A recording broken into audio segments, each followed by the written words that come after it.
বসো। আমি বেসিক জিনিসগুলো আপনারা দেখেন, প্রসিডিংটা কিভাবে চলে। আইনটার নাম হচ্ছে বিএলএ 2006। এটা কিন্তু একটা বিধিমালা আছে, জানেন কিনা? বিধিমালাটা হচ্ছে এটা রুলস 2015। দুইটা আইন দিয়ে কিন্তু এই লেবার কোডটা চলে, আর এটা কিন্তু একটা ট্রাইব্যুনাল, ঠিক আছে? এটা ফরমেশনটা হচ্ছে এখানে 3 জন জাজ থাকে, 3 জন ছাড়া প্যানেল থাকে, এটা হচ্ছে 3 জন প্যানেল। একজন চেয়ারম্যান,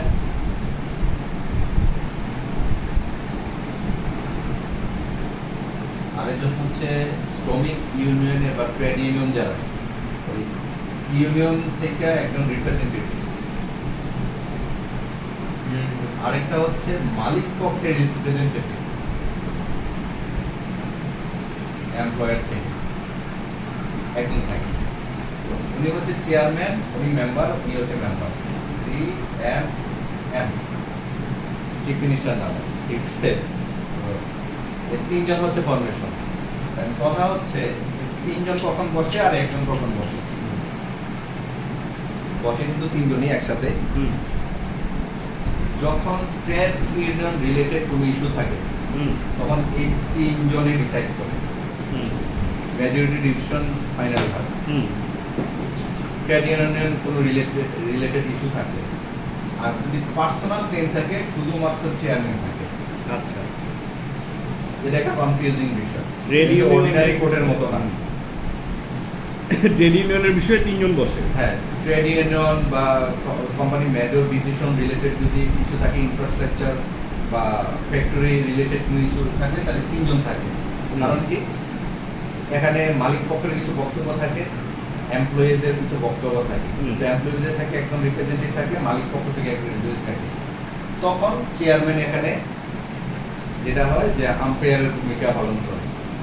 ওই যেমন আমরা আরবিট্রেশন করি, আরবিট্রেশনে ট্রাই মেম্বারের ফরমেশন রাখি। যদি সিঙ্গেল মেম্বার থাকে, যদি একজনকে ডিস্ট্রিক্ট জাজ, এখন হচ্ছে বাণিজ্যিক আদালত, সিলেক্ট করে দেবে। আর ট্রাই মেম্বারের ক্ষেত্রে নিয়মটা কি, আমি যে আরবিট্রেশন ক্লেম করতেছি, আমি একটা লিস্ট দেব বা আমি তাকে প্রপোজ করব যে ওনাকে আমি আরবিট্রেটর হিসেবে চাই। অপোজিট পক্ষ এসে জবাব দেওয়া হলো যে আমি তাহলে আমার পক্ষ থেকে ওনাকে চাই, ওয়াইকে চাই। এক্স এবং ওয়াই দুইজনে মিলে কিন্তু জেড চেয়ারম্যানকে ডিসাইড করবে। তার মানে কি, ক্লেমেন্টের পক্ষে একজন, অপোজিশনের পক্ষ থেকে একজন, তারা কিন্তু পক্ষের না, তাদেরকে আমরা অন ট্রাস্ট সিলেক্ট করি যে আমি তাকে ট্রিট করি অ্যাজ এ অনেস্ট পারসন, সে এই বিষয়টা বুঝবে। আমার পক্ষে কাজ করবে সেমন না, আমার পক্ষে আমার লয়ার কাজ করবে। কিন্তু এখানে সিলেক্টেড ট্রেড ইউনিয়ন কারা তৈরি করে? শ্রমিকরা। ট্রেড ইউনিয়ন কিন্তু মালিক তৈরি করে না, ট্রেড ইউনিয়ন থাকে কিন্তু শ্রমিকের রিপ্রেজেন্টেটিভ, ট্রেড ইউনিয়নের পক্ষ থেকে একজন থাকবে, আর এমপ্লয়ার মালিক পক্ষ, মালিকদের একটা ইউনিয়ন আছে, ওদের পক্ষ থেকে একজন থাকবে। আর চেয়ারম্যান যিনি হচ্ছে, উনি হচ্ছে ডিস্ট্রিক্ট জাজ। ডিস্ট্রিক্ট জাজ পদমর্যাদা, উনি বিচারককে এখানে নিয়োগ দেবে। ঠিক আছে, রাস্তা আছে। এই যে কিছু কি হচ্ছে কোর্টের ফরমেশন। তো কখন 3 জন বসবে? Union related, factory related, company dispute যখন থাকবে, মানে শ্রমিক মালিকের মধ্যে কোনো ডিসপিউট হবে, তখন 3 জন বসবে। আর যদি পার্সোনাল ক্লেম থাকে, হ্যাঁ, তো এখানে যেটা হবে শুধুমাত্র পার্সোনাল ক্লেম, পিসি। মানে পার্সোনাল ক্লেম থাকলে শুধুমাত্র একক হবে, কিন্তু তাকে আমরা অ্যাড্রেস করি as a chairman, honourable chairman of the labour code. যেমন ঢাকাতে লেবার কোড আছে কয়টা? 3টা। নারায়ণগঞ্জে আছে 1টা। তো ডিপেন্ড করে, চট্টগ্রাম আছে, সিলেট আছে, এর প্রতি জেলা জেলায় প্রায় লেবার কোড আছে। আগে কিন্তু জেলা জেলায় ছিল না, ডিভিশনে ছিল। ঠিক আছে, তো লেবার কোডে পার্সোনাল ক্লেমের ক্ষেত্রে 2 ধরনের মামলা হয়, একটা হচ্ছে ক্রিমিনাল মামলা আর একটা হচ্ছে সিভিল মামলা। ওকে, পার্সোনাল ক্লেমের ক্ষেত্রে, পার্সোনাল ক্লেমের ক্ষেত্রে আমাদের ওই এখানে ডিফাইন করা আছে কোনগুলো অপরাধ। ক্রিমিনাল মামলার ক্ষেত্রে কিন্তু কোম্পানি ফাইল করতে পারে এমপ্লয়ের বিরুদ্ধে, সিভিলও কোম্পানি এমপ্লয়ের বিরুদ্ধে করতে পারে, আবার এমপ্লয়ি কোম্পানির বিরুদ্ধে কিন্তু দুই ধরনের মামলা করতে পারে। তো এখানে বেসিক্যালি যেটা হয় যে সিভিল মামলাটা বেশি, কারণ এখানে লেবার দেখেছি কিছু বিষয় আছে, যেমন এখানে যে চাকরির শর্তাবলী, এখানে পার্মানেন্ট এমপ্লয়ি আছে, টেম্পোরারি এমপ্লয়ি আছে, ইন্টার্ন আছে, তারপরে কন্ট্রাকচুয়াল হলে বোঝা যাবে না, ঠিক আছে, ধরে নিতে হবে কন্ট্রাকচুয়াল এমপ্লয়ি আছে। তো এই চার ধরনের কিন্তু কাজ করে। একটা কারা পার্মানেন্ট এমপ্লয়ি, টেম্পোরারি, আর হচ্ছে ইন্টার্ন। টেম্পোরারি কারা, যাদেরকে আমরা প্রবেশনারি বলি। প্রবেশন পিরিয়ড থাকে না, এটা সরকারি চাকরিতেও আছে, প্রাইভেটেও আছে। এন্ড প্রবেশন পিরিয়ডটা কতদিন হবে সেটা ডিপেন্ড করে কোম্পানি টু কোম্পানি, এটা লেবার কোডে বলে দেয় না। প্রবেশন পিরিয়ড কোম্পানি যদি বলে যে আমি তাকে 1 মাস পরে কনফার্ম করলাম, অথবা আমি তাকে অ্যাপয়েন্টমেন্ট দিলাম অ্যাজ এ পার্মানেন্ট এমপ্লয়ি হিসেবে অ্যাপয়েন্টমেন্ট দিলাম, এটা কোম্পানির, প্রতিটা কোম্পানির একটা কনস্টিটিউশন থাকে, যেটাকে বলে হ্যান্ডবুক। নর্মালি আমরা যেটা লেবার মানে ভাষায় বলি, কোম্পানির একটা হ্যান্ডবুক থাকে। এই হ্যান্ডবুকে একটা কোম্পানির অনেকগুলো বিধি থাকতে পারে। চাকরির শর্তাবলী কী হবে, অ্যাপয়েন্টমেন্টের শর্তাবলী কী হবে, আলাদা আলাদা তৈরি করতে পারি, অথবা অ্যামালগেমেশনে একসাথে করতে পারি, বা এমপ্লয়ি হ্যান্ডবুক, যে যেটা নাম দেয়। বাট নর্মালি আমরা বলি এমপ্লয়ি হ্যান্ডবুক অথবা হ্যান্ডবুক কোম্পানির থাকে।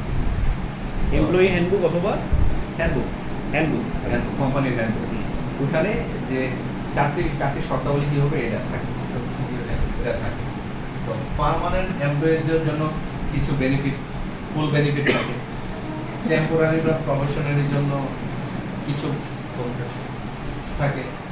আবার যারা ইন্টার্ন আছে তাদের জন্য কিছু আছে, কন্ট্রাকচুয়াল যারা আছে তাদের ক্ষেত্রে আছে। তবে কন্ট্রাকচুয়াল যারা আছে তারা হচ্ছে বেসড অন দ্য কন্ট্রাক্ট। আপনাকে আমি হায়ার করলাম, কারণ আপনার যে শর্তগুলো মেনে নিলেন, যেমন গতকাল আমি একটা কন্ট্রাক্টে ভেটিং করে দিয়েছি, ঠিক একটা প্রজেক্টের জন্য তাকে 2 বছরের জন্য নিয়োগ দিল।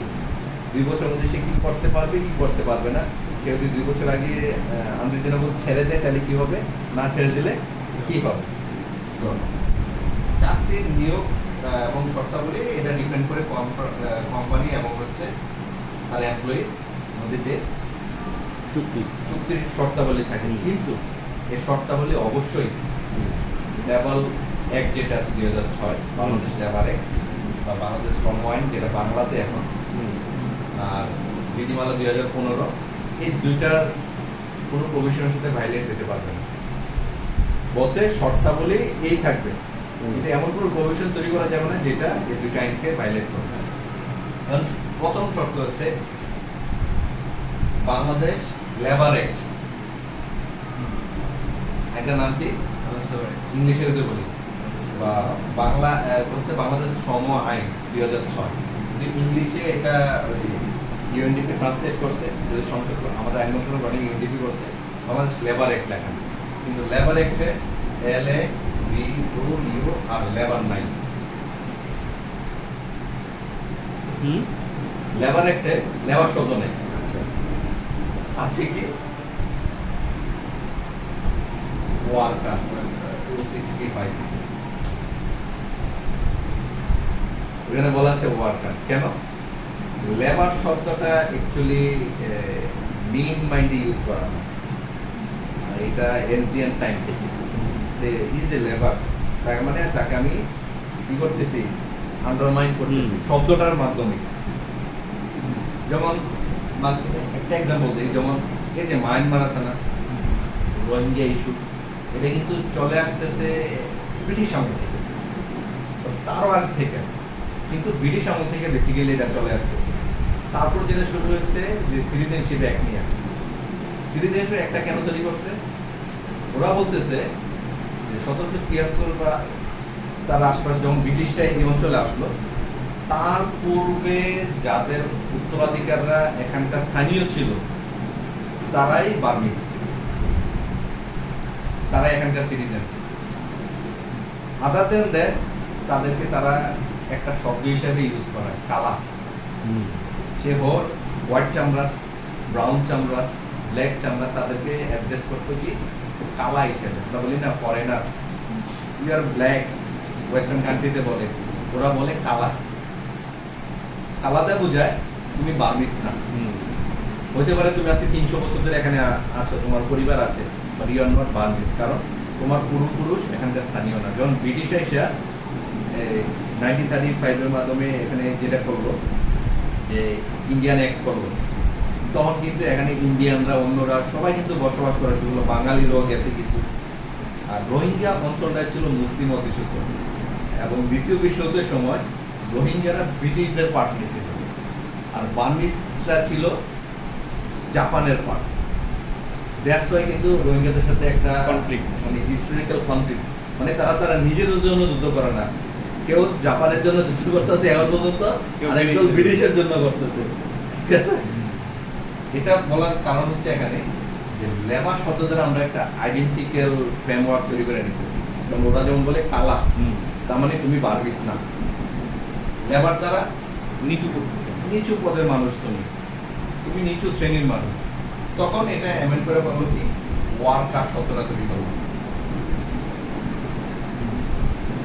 ঠিক আছে, কারা কারা তৈরি করবো? মানে গভর্নমেন্টই তৈরি করছে 2006 সালে যে আইনটা, পরবর্তী অ্যামেন্ড করে এটা হ্যাঁ। তখন বলবো কি এটা ওয়ার্কার হবে, লেবার শব্দ থাকবে না। তো এখন যে আমরা বিএলএ বলি, হ্যাঁ। তাহলে এটা কি ঠিক না? আইনটা এখনো বিএলএ আছে, হ্যাঁ, কিন্তু লেবার শব্দটা আর অ্যাক্টের মধ্যে নাই, একটার মধ্যে আর না, ওইটা এখন ওয়ার্কার। এখন সেটাকে বলা হয় ওয়ার্কার। ঠিক আছে, হুম।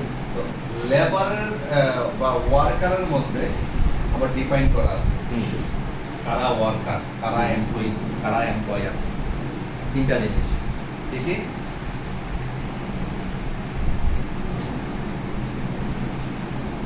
এমপ্লয়ার, এমপ্লয়ি, একটা হচ্ছে ওয়ার্কার। এমপ্লয়ার কারা? who offers job, সিম্পল কথা, যে আমাকে অফার জব দিবে, যে আমাকে স্যালারি দিবে, সেই হচ্ছে আমার employer, she is the my master. এমপ্লয়ারের আরেকটা নাম হচ্ছে মাস্টার। হুম। ঠিক আছে, এমপ্লয়ি এবং ওয়ার্কার এই দুইটার মধ্যে ডিসপিউট তৈরি হয়ে যাবে একটা। আমরা যখন মামলা, যেমন কোম্পানির পক্ষে যাই, তখন আমরা বলি যে he is not the worker, so সে লেবার অ্যাক্টের আন্ডারে পড়ে না। তো তার কি নাই, একটা লিগ্যাল টার্ম আছে, সবাই বলছে লোকাস স্ট্যান্ডার্ড। হুম। তার কি নাই, লোকাস স্ট্যান্ডার্ড নেই, সিভিল টার্ম আমরা ইউজ করি। বা ক্রিমিনালে গেল, তার এখানে কোনো অধিকার নাই। এটা আরেকটু ভাঙা বুঝাবো তোকে ফজল, হ্যাঁ। এটা হচ্ছে মামলার সাথে সম্পর্ক। হ্যাঁ, আমি আজকে যে ক্লাসটা নিচ্ছি সেটা হচ্ছে প্র্যাকটিক্যাল। হুম। একাডেমিক স্টাডি আপনারা আগে শেষ করে গেছেন, ঠিক আছে। তো এমপ্লয়ি এবং ওয়ার্কার, হুম। এমপ্লয়ি কারা আর ওয়ার্কার কারা? যেমন এখানে এখানে আপনারা দুইজন আছেন, আপনারা দুইজন কি intern, he is the master, কারণ সে পে করে, হি ইজ দ্য মাস্টার, উনি হচ্ছে এমপ্লয়ার। আপনারা দুইজনের মধ্যে, আপনারা দুইজন কি, আরেকজন আছে নাম নাকি ব্যাগ, যে আমাকে চা নিয়ে দেবো, বাবু। আপনারা তিনজন বাবু। হুম। তো আপনারা তিনজনের মধ্যে পার্থক্যটা কি? এই দুইটা পার্থক্য হুম। দেখেন, যারা কাজ করে তারা কিন্তু কায়িক পরিশ্রম করে, হুম। ইভেন দ্য এমপ্লয়ার কায়িক পরিশ্রম করে। সে কি ঘরে বসে বসে টাকা ইনকাম করে? পরিশ্রম করে। পার্থক্যটা হচ্ছে পলিসি, লেবার। হুম। একজন পলিসি মেক করে, একজন লেবার দেয়। যে কিনা পলিসি মেকিং এর ডিসিশন নেওয়ার ক্ষমতা রাখে, ইউজ দ্য এমপ্লয়ি। তার মানে আপনারা দুইজন কি করেন? ড্রাফটিং করেন, কারেকশন করেন, ফাইলিং অ্যাসিস্ট করেন, রিসার্চ করেন। তার মানে আপনারা ব্রেন ওয়ার্কটা বেশি করেন। আপনার পলিসি, যে এমপ্লয়ার যে পলিসি নিচ্ছে, পলিসিকে অ্যাসিস্ট করতেছে। হুম। আর লেবার সে পলিসিটাকে এক্সিকিউট করার জন্য যে কায়িক পরিশ্রমটা হয়, যাকে দ্বারা হয়, সে হচ্ছে সিম্পল কথা হচ্ছে লেবার বা ওয়ার্কার। হুম। যে লেবার করে, লেবার মানে কি কাজ করা, আমারটাও লেবার, আমি এখন লেকচার দিচ্ছি, এটাও কিন্তু একজনের লেবার, কিন্তু আমার লেবারটা কি এমপ্লয়ির পর্যায়ে চলে যাবে যদি সে আমাকে পে করে। এক কাপ চা খাওয়াইছে, এটাও একটা পেমেন্ট। মোড অফ পেমেন্ট যে কোনো ফর্মে হইতে পারে না। আমাদের লয়ারের কাজ কি, আমাদের কোনো প্রোডাক্ট বানাইয়া দেয়, আমি তাকে কি দেই, বুদ্ধি দেই, পরামর্শ দেই, তার কাজটা তার পক্ষে আমি এক্সিস্ট করি। কোর্টে প্রত্যেক ব্যক্তি আইনগত লড়াই লড়ার অধিকার আছে না, তার জন্য কি আইনজীবী নিয়োগ করার কোনো বাধ্যতামূলক শর্ত আছে? শর্ত নেই। আমি কাজ করি কি, তাকে অ্যাসিস্ট করি, তার সাইডে থেকে কাজ করি। যখন কোর্টে গিয়ে বলে যে আমি এটা করছি, তার মানে কি আমি এটা করছি? করছে তো সে আমার ক্লায়েন্ট, আমি মানে হচ্ছে I am submitting for an on behalf of my client, ঠিক আছে? সিম্পল পার্থক্য। আমি যদি আইনের উৎসতে যাই, খুব কনফিউজিং ডেফিনেশন। সিম্পল পার্থক্য, যে কিনা পলিসি মেকিং এ থাকবে ইনভলভ থাকে সে সে হচ্ছে এমপ্লয়ি, আর যে কিনা ওই পলিসিটাকে এক্সিকিউশনের জন্য লেবারাস জব করে সে হচ্ছে ওয়ার্কার। সেই ওয়ার্কারদের জন্য labour act and labour law. ওয়ার্কারদের জন্যই তাইলে labour act and labour rule. এখন এখানে একটা প্রশ্ন আছে, সেটা হচ্ছে ব্যাংকাররা কি লেবার অ্যাক্টের আওতাভুক্ত? না, ব্যাংকের ডিপেন্ড করে। হ্যাঁ, সেখানে আমি আসতেছি, আচ্ছা, ব্যাংকের তো আমি আসবো। সো মোটা কথা কি, যে কিনা লেবার বা লেবারের জব করে, ইজ দ্য ওয়ার্কার, এবং ওয়ার্কারদের জন্য বিএলএ এবং রুলস 2015। এখন বলতে পারো যে বাইক টাকাতে বলছেন যে কোম্পানির সাথে ডিসপিউট, তখনই এই তিনজন চেয়ারম্যান, দুইজন মেম্বার, যেটা বললাম ইউনিয়ন, লেবারদের সাথে কোম্পানির কোনো ডিসপিউট থাকতে হবে। তার মানে এখানে লেবারের স্বার্থ আছে। যদি কোম্পানি টু কোম্পানি ডিসপিউট থাকে, তাহলে বাইক আছে কোম্পানি ম্যাটার হাইকোর্টে। কোম্পানি টু কোম্পানি মার্জিং, অন্য কোনো ডিসপিউট, যেটা আমরা এমবেজেলমেন্ট বলি, যদিও এটা এমবেজেলমেন্ট না, একটু আগে যেটা মামলার কথা বললো, তো তখন লেবার একটা আসবে না। কোম্পানি টু কোম্পানি যদি ডিসপিউট থাকে, কোম্পানি টু ওয়ার্কার অথবা ওয়ার্কার রিপ্রেজেন্টেটিভ, যেটা আমি ট্রেড ইউনিয়ন বলি, তখন লেবার একটা যাবে। মনে হতেছে লেবারদের স্বার্থ থাকতেই হবে, লেবারদের স্বার্থ যেখানে আছে সেখানে লেবার একটা। সো একটা কোম্পানির ম্যানেজার, যেমন আপনি যদি বলেন যে রাতুল ভাই আমাকে পেমেন্ট করে নাই 2 মাসের, আমি তাহলে লেবার একটা যাবো, নো, পারবেন না। নট এ লেবার, আপনি কি লেবার? একইভাবে কোম্পানির বিভিন্ন কর্মচারীরা, অ্যাসিস্ট্যান্ট ম্যানেজাররা যায় লেবার করে মামলা ফাইল করে ভুল অ্যাডভাইসের কারণে। আমাদের কোর্টও অনেক সময় অ্যাকসেপ্ট করে নেয়, বাট পরবর্তী যখন কোনো ভালো লয়ার এটা ইন্টারপ্রেট করে, তখন মামলাটা খারিজ হয়ে যায়। সো দীর্ঘদিন মামলা চলা খারিজ হওয়ার থেকে প্রথমেই শুরু করা ভালো না ওর অ্যাডভাইসে। আচ্ছা, ওরা যে কোম্পানির অ্যাসিস্ট্যান্ট ম্যানেজাররা মামলা করলে সেটা যে ভুল, সেটা কারণটা একটু ব্যাখ্যা করুন। এই নট দ্য লেবার, সে তো শ্রম দিচ্ছে, হ্যাঁ, কায়িক শ্রম দিচ্ছে, কায়িক শ্রম তো এমপ্লয়ারও দিচ্ছে, হ্যাঁ সবাই দিচ্ছে, হ্যাঁ, কিন্তু সে পলিসিতে জড়িত যার কারণে, পলিসিতে যুক্ত, এই কারণে। আচ্ছা, সে এমপ্লয়ি, তার স্ট্যাটাস হচ্ছে সে এমপ্লয়ি, আর ও হচ্ছে লেবার। দেশের বাইরে ব্রেন জব, মানে ওইটা, হ্যাঁ, ব্রেন জব করে বেশি। আর সে তো কি, সেও ব্রেন জব করে, টেকনিক্যাল পারসন কি ব্রেন জব করে না? অবশ্যই করে, কিন্তু তার টান্ডা থেকে হার্ড লেবার। আমি কি সারাদিন যে আপনার কাজ করেন 10 কেজি বস্তা আলগি দেন, একটা ফাইল নিয়ে আলগি দেন, 10 কেজি বস্তা কান্দি নিয়ে না লাগে, সে বুঝে না। যেমন একটা ফ্রিজ, এখানে কি আলগি দিতে পারবে? একটু একটা মানুষ ঠিক না চাক না, সে একটা ফ্রিজ কান্দে নিয়ে 10 টার উপরে টাকা, এখানে তার একটা টেকনিক আছে, তার ব্রেন জব কিন্তু এখানে হয়, কিন্তু তারটা হচ্ছে হার্ড লেবারাস জব। দ্যাটস ওয়াই এটা এমপ্লয়ি ক্যাটাগরিতে পড়ে না। তাহলে ওরা কোথায় যাবে এমপ্লয়িরা? যেমন ইউরোপ কান্ট্রিগুলোতে, অন্যান্য দেশে এমপ্লয়মেন্ট কোড আছে, যে কোনো চাকরি সংক্রান্ত বিধানে ওই কোডে যাবে। কিন্তু আমাদের জন্য কি আছে? লেবারদের জন্য লেবার কোড আলাদা, সরকারি কর্মকর্তাদের জন্য ট্রাইব্যুনাল আলাদা, তো আবার শিডিউলের মধ্যে থাকতে হবে। হুম শিডিউলের মধ্যে না থাকলে হাইকোর্ট হাইকোর্টের রিট। হুম তাহলে প্রাইভেট ইন্ডিভিজুয়াল যে এমপ্লয়িরা আছে তারা কোথায় যাবে? হুম সিভিল কোর্টে মানি সুট। হুম কেন আমরা মানি সুটের জন্য অ্যাডভাইস করি না কেন? সিএফ সিএনএফ এদের না হুম কোর্ট ফি দেওয়া লাগে হুম 2.5%, হুম সর্বোচ্চ কত? হুম 50,000 টাকা। তো এটাকে অ্যাভয়েড করার জন্য আমরা দীর্ঘ বছর মামলা করি, ফাইনালি জিরো। তুমি এত বছর মামলা করে আছো, তোমার তো অধিকারে নেই করে মামলা করার, শেষ নেই। সো রং অ্যাডভাইস, আমি রাইট অ্যাডভাইস দেবো, সে আসবে কি আসবে না তার তার ব্যাপার। তাহলে এমপ্লয়িরা মামলা করবে টাকা উদ্ধারের জন্য মানি সুট, মানে শুনে তারা এসে লেবার কোর্টে যেতে পারবে না। লেবার করে লেবার কোর্টে যাতে যাবে শুধু লেবার না, ওয়ার্কার ওয়ার্কার লেবার না। ওয়ার্কার ক্লিয়ার সবাই? ক্লিয়ার। ক্লাসটা কিন্তু খুব ইম্পর্টেন্ট, মনোযোগ এই দিয়ে জন্য করো। তিনটার পার্থক্য আমি বুঝাইলাম, এমপ্লয়ারকে, এমপ্লয়িকে আর হচ্ছে ওয়ার্কার। রাইট। বুঝতে পারছেন? সো কোনো এমপ্লয়ি যদি লেবার কোর্টে গিয়ে মামলা ফাইল করে, আমাদের অ্যাডভাইস কি থাকবে? নন প্রসিকিউট করে সিভিল কোর্টে না। আপনি সিভিল করে যান। আর এখন রাতুল ভাইয়ের প্রশ্নে আসি যে ব্যাংকাররা দুই ধরনের, government bank, private bank. Government ব্যাংকে যারা আছে তারা ট্রাইব্যুনালে যাবে, অ্যাজ সিম্পল অ্যাজ দ্যাট। শিডিউলের মধ্যে শিডিউলের মধ্যে ব্যাংক আছে। আর প্রাইভেট ব্যাংক যারা আছে সিভিল কোর্ট। সিভিল কোর্টে।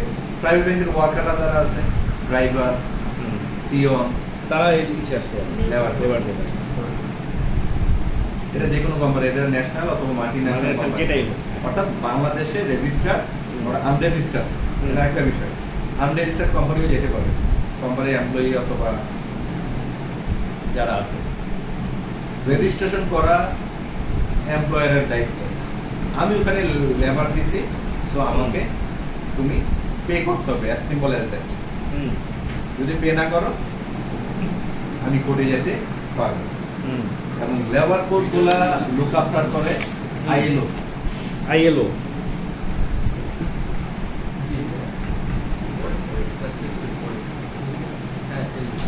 রেখে দিকে আসো বাবু।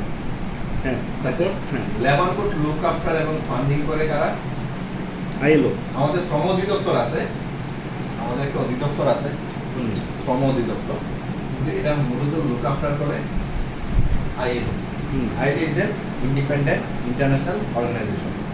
এটা কিন্তু জাতিসংঘের পার্ট না, এটা জানেন নাকি? ইন্ডিপেন্ডেন্ট। আইএলও কিন্তু জাতিসংঘের কোনো পার্ট না, ওকে। ILO independent.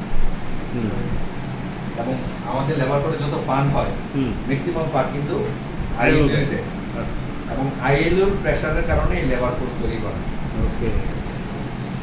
শ্রম অধিদপ্তরের মাধ্যমে এই লেবার কোর্টটা, যদিও এটা কি cause is judicial body but function is judicial. যেমন নারী শিশু ট্রাইব্যুনাল, এটা তো ট্রাইব্যুনাল, এটা কি ফুল কোর্ট না। ট্রাইব্যুনাল কিন্তু কস ইজ জুডিশিয়াল বডি, হুম ঠিক আছে, বাট স্পেশাল পাওয়ার আছে। নারী শিশু সাজা দিচ্ছে, এটা তো স্পেশাল পাওয়ার। এই কোনো ক্রিমিনাল মামলার ক্ষেত্রে সাজা আছে, স্পেশাল পাওয়ার, ঠিক আছে।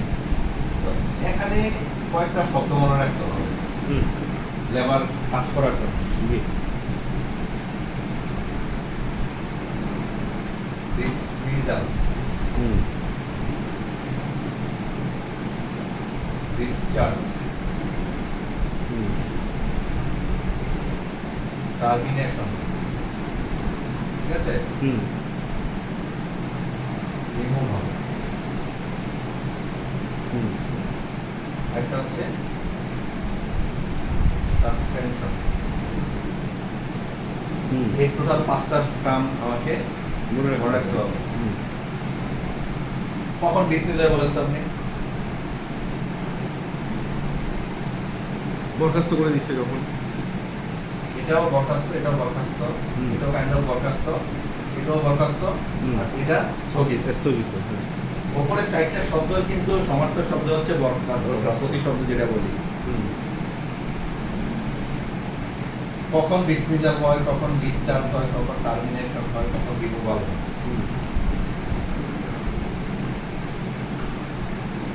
বলো। ডিসমিসাল হয় কোনো অপরাধের জন্য আপনি যদি চাকরি থেকে বরখাস্ত হয়, ওকে, কোনো অপরাধের জন্য বরখাস্ত হবে। তখন ডিসমিসাল। ডিসচার্জ অক্ষমতার জন্য। ডিসচার্জ অক্ষমতা। যেমন একজন আমার ওয়ার্কার কাজ করার সময় একটা অ্যাক্সিডেন্ট হয়েছে, হুম। অ্যাক্সিডেন্ট করে তার 2টা হাত কাটা গেছে, এখন কি সে কাজ করতে পারবে? না। তখন ডিসচার্জ। হুম। টার্মিনেশন, চাকরির এমপ্লয়ি এবং এমপ্লয়ার অথবা ওয়ার্কারের মধ্যে চুক্তি থাকে, এই শর্তে তোমাকে আমি টার্মিনেট করতে পারবো। হুম। যেমন গভর্নমেন্ট জবে সিনিয়র যেমন 3 থেকে গ্রেড 3 থেকে হুম। 45 দ্বারা করছে না ভাই, হুম। 45 দ্বারা আমরা আটকাইলাম হ্যাঁ, যে বাধ্যতামূলক অবসর। Your service is no more required, thank you, হ্যাঁ। শেষ, চাকরি শেষ। হুম। আপনার আপনার সেবা আমাদের আর প্রয়োজন নাই। নাই, শেষ, চাকরি হুম। শেষ। এটার এফেক্টস সাথে সাথে। আর রিমুভাল, টার্মিনেশন তো যে কন্ট্রাক্ট পিরিয়ডটা ওভার হলে ওটাই ওটা কন্ট্রাক্ট টার্মিনেশন। আর চাকরি থাকা অবস্থায় কাউকে টার্মিনেট করতে পারে, যে কিছু কন্ডিশন থাকে, এই কন্ডিশন তুমি যদি এগ্রি করে তাকে তোমাকে আমি টার্মিনেট করতে পারবো। মানে সে যদি চুক্তি ভঙ্গ করে। হ্যাঁ, ঠিক আছে। হুম। রিমুভাল, কোম্পানি থেকে ছাঁটাই করে দেওয়া হুম। যে কোনো কারণে। হুম। আর সাসপেনশন, কোনো অভিযোগের ভিত্তিতে তাকে স্থায়ী মানে অস্থায়ীভাবে হুম। তার কর্মটাকে স্থগিত করে রাখে, সেটা হচ্ছে সাসপেনশন। হুম। ক্লিয়ার? অস্থায়ীভাবে স্থগিত করে রাখা। হ্যাঁ, স্থগিত। তারপরে তার চাকরি যায় না, হুম। আর বাকিগুলো হয়তো চাকরি চলে যায়। হ্যাঁ। আরেকটা হচ্ছে কি, আরেকটা শব্দ এটা পরিচিত, রেজিগনেশন। সো এটার অধিকার হচ্ছে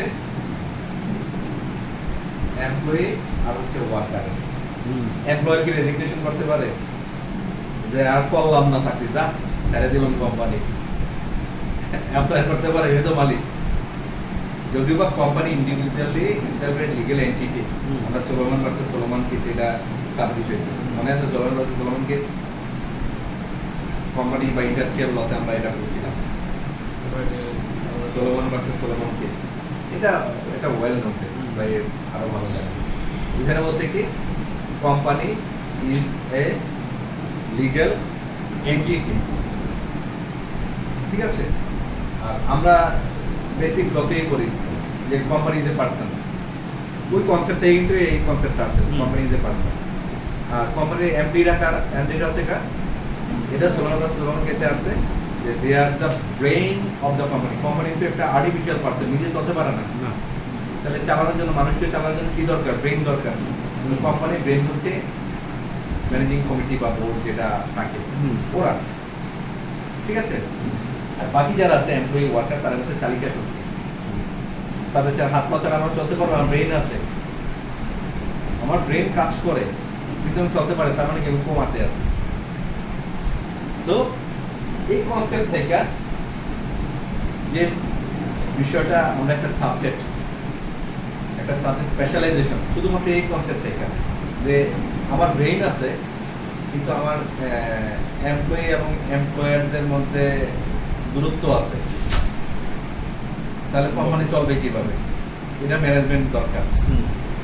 এটার জন্য যে বিষয়টা আমরা এখন পড়াশোনা করি, মাস্টার্স করি, রেজিগনেশন বুঝছেন তো? না, রেজিগনেশনটা আরেকবার একটু বলুন। রেজিগনেশনটা হচ্ছে যে বাবু, আমি ওখান থেকে ছবি নাও সব। হ্যাঁ, আমি চাকরি আর করবো না, শেষ, আমি আর সার্ভিস দেবো না, আমি এখান থেকে চলে যাচ্ছি হুম। শর্ত সাপেক্ষে। হুম। যেমন রেজিগনেশন আইনে বলা আছে যে 2 মাসের নোটিশ দেওয়া লাগবে। হুম। অনেক কোম্পানি যদি বলে যে ঠিক আছে 2 মাসের না, আপনি 1 মাসের নোটিশে ছাড়তে পারবেন, ওকে ফাইন, সেটা যেটা বললাম আইনের সাথে সাংঘর্ষিক হবে না। হুম। বাট কোম্পানির লিবার্টি আছে যে তুমি এই রোলটা তৈরি করতে পারবে না। হুম। আমার এখন কোম্পানির স্ট্যাটাস যেটা, আমার কোম্পানির ফাইন্যান্সিয়াল এবং অন্যান্য স্ট্যাটাসের উপর ডিপেন্ড করে কোম্পানি কীভাবে চলে। বসুন্ধরা যেভাবে চলে আর ওই নিচের যে দোকানটা চলে যেভাবে, একভাবে তো চলতে পারে না, সবার জন্য সেম রুল হইতে পারে না, তাই না? আদালতে সবার জন্য সেম রুল, হুম। কিন্তু যেখানে কিছু জিনিস, যেমন আমি যদি বলি যে বাংলাদেশে গ্যাস উত্তোলন হয়, তাহলে এটার একটা অংশ আমাকে ডাইরেক্টলি দেওয়া লাগবে, যেটা সোশ্যালিস্ট কান্ট্রিরা করে। তারা কি করে, তারা কেন সোশ্যালিস্ট কান্ট্রি বলা হয়, যে এই তুমি এতটুকু আমার অ্যাসেট আছে, যেটা আমার মিনারেলস, আমি এটা আর্ন করি, আর্নের অংশ এটা। এবং রাশিয়াতে কি করে, চাকরি নাই, ওকে ফাইন, তোমারে আমি চাকরি দিয়ে দিচ্ছি অটোমেটিকলি। তুমি বিয়ে করছো, সংসার করা লাগবে, তোমাকে আমি একটা বাড়ি দিয়ে দিচ্ছি। কারণ কি, এটা তোমার আর্নিং, তুমি এদেশের নাগরিক, আর এই দেশের অ্যাসেট হচ্ছে এটা, তো আমার কাছে জামানত আছে, তুমি নিয়ে আনো। আমরাও কিন্তু পাই, বাট আমরা ডাইরেক্টলি পাই না, ইনডাইরেক্টলি। এই যে রাস্তাঘাট এই ডেভেলপমেন্ট হচ্ছে, সাবসিডি দিচ্ছে, সাবসিডি কোথেকে দিচ্ছে, রাষ্ট্রের আর্নিং থেকেই দিচ্ছে। এই জন্য আমরা ডেমোক্রেটিক এবং সোশ্যালিস্ট দুইটাতে বিলিভ করি, রাইট? এটাতে কিন্তু কনস্টিটিউশন চলে যাচ্ছে, ঠিক আছে? আমরা হ্যাঁ, দুইটা তো ডিফারেন্ট। আমি তো এখানে নিজেও ইয়ে করছি, আর্ন করছি আমার লিভিং এর জন্য, আর ও রাশিয়ার কথা বলেন, ও তো লিভিং এর সংবিধানের প্রপার্টি একটা আর্টিকেল আছে, রাইট টু প্রপার্টি, মনে আছে? রাষ্ট্রের সকল সম্পত্তির মালিক রাষ্ট্র। আমি যেটা আর্ন করতেছি এটারও মালিক কে? রাষ্ট্র। কিন্তু আমি পার্সোনালি যেটা আর্ন করতেছি সেটার ব্যবহারের মালিক আমি। আর রাষ্ট্র চাইলে স্পেশাল সার্কামস্টেন্সে সেটা আবার অ্যাকোয়ার করতে পারে, একুইজিশন রিকুইজিশন অ্যাক্ট। একুইজিশনও করতে পারে, রিকুইজিশন করতে পারে। রিকুইজিশন মুদ্রা হতে বাড়া নিতে পারে, আর একুইজিশন পুরোটা নিয়ে নিতে পারে। এটার মালিক কে? রাষ্ট্র। আমার প্রপার্টি 3 কাঠা সম্পত্তি আছে, এটার জন্য আমি কেন রাষ্ট্রকে ট্যাক্স দেবো? প্রপার্টির রাষ্ট্র, আমি এটার এস্টেট হোল্ডার। এস্টেট মানে কি? Right to use. ক্লিয়ার? আচ্ছা, ওইটাতে এখন না যাই। তো এখানে যেটা হচ্ছে, এই রেজিগনেশনের অধিকার শুধুমাত্র এমপ্লয়ি এবং ওয়ার্কারের, তাদের এটা অধিকার। কেন অধিকার বলতেছে? আপনি কোনো ব্যক্তিকে জোরপূর্বক কোনো কাজ করতে বাধ্য করতে পারবেন না, রাইট? তার মানে কি, আপনাকে রাতুল ভাই হায়ার করছে 2 জনকে 3 জনকে, আপনারা কাজ করবেন, কারণ আপনারা যদি বলেন যে আমি আর সার্ভিস দেবো না, সেগুলো আপনাকে বাধ্য করতে পারবেন না, ওকে দিতেই হবে। নো, আপনাকে যেটা করতে হবে, আপনার কোম্পানির সাথে যে চুক্তিটা আছে ওটি ফুলফিল করতে হবে। চুক্তিটা কি? আমি চাকরি ছেড়ে দেবো, 2 মাসের নোটিশ দেবো, 1 মাসের নোটিশ দেবো, আমি আর কাজ করবো না। সো সে আপনার অল্টারনেটিভ খুঁজে নেবে। আমার হাতে যে ডিউটিগুলো আছে, ডিউটিটা আমি পারফর্ম করবেন। আমার কাছে কোম্পানির যে অ্যাসেট আছে, আমি অ্যাসেটগুলা পজিশন ডেলিভারি করে দেবো, ঠিক আছে? সো কোম্পানি থেকে আমি ডিটাচ তখনই হবে যখন আমার উপর অর্পিত দায়িত্বটা আছে, দায়িত্বটা আমি ডিসপোজ অফ করে দেবো। যতক্ষণ ডিসপোজ অফ না করবো, আমি যদি চাকরি ছেড়েও দেই, সেটা লাইবিলিটি কিন্তু আমার উপর থাকবে না? থাকবে। সো এই একটা শব্দ রেজিগনেশন। আর সো নোটিশ না দিয়ে রেজিগনেশন করা ইটস এ ক্রাইম, লেভেল অনুযায়ী। একটু নিতে থাকো, সবাই একটু নিতে থাকো, নিতে নিতে ক্লাস করি। আপনি নোটিশ না দিয়ে চাকরি ছেড়ে চলে দেবেন, এটা ক্রাইম। মানে এমপ্লয়ি যদি নোটিশ না দিয়ে চাকরি ছেড়ে চলে যায়, তাহলে এমপ্লয়ি ওয়ার্কার, মানে ওয়ার্কার তখন হয়ে যাবে, তাই তো? এটা ক্রাইম করতে বলে গণ্য হবে। মানে ক্রাইমের আলাদা সেকশন আছে, কি কি করলে, ইলিগাল স্ট্রাইক আউট করলে এটাও ক্রাইম। আচ্ছা, রেজিগনেশনটা কি শুধুমাত্র ওয়ার্কারের ক্ষেত্রে অ্যাপ্লিকেবল, এমপ্লয়ের ক্ষেত্রে না? ওয়ার্কার এমপ্লয়ি দুজনের ক্ষেত্রে, দুজনের ক্ষেত্রে, এমপ্লয়ারের ক্ষেত্রে না। এমপ্লয়ারের ক্ষেত্রে না, এমপ্লয়ি এটার মধ্যেই। ঠিক আছে, হাবিব নাও, সাবিনা নাও, নিতে থাকো।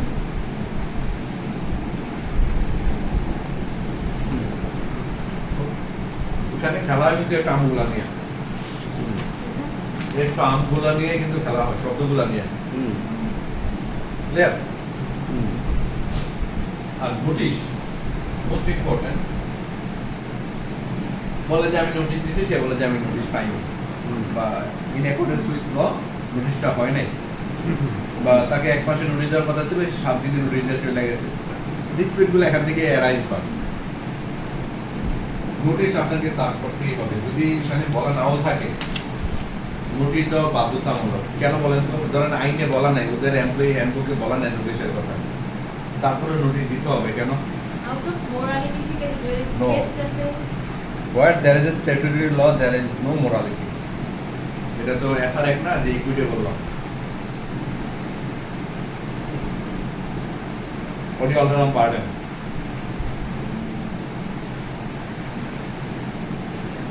নোটিশটা হচ্ছে অডি অল্টারাম পার্টেন, ঠিক আছে?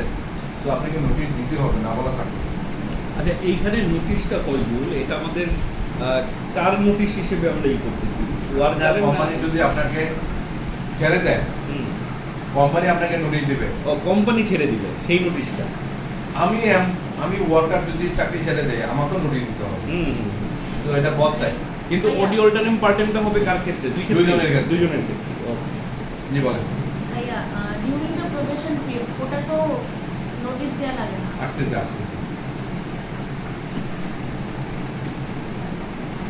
এখন আসি চাকরি স্ট্যাটাস। হবে না?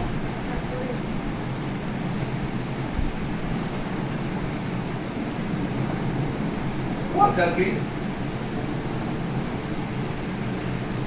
Permanent worker.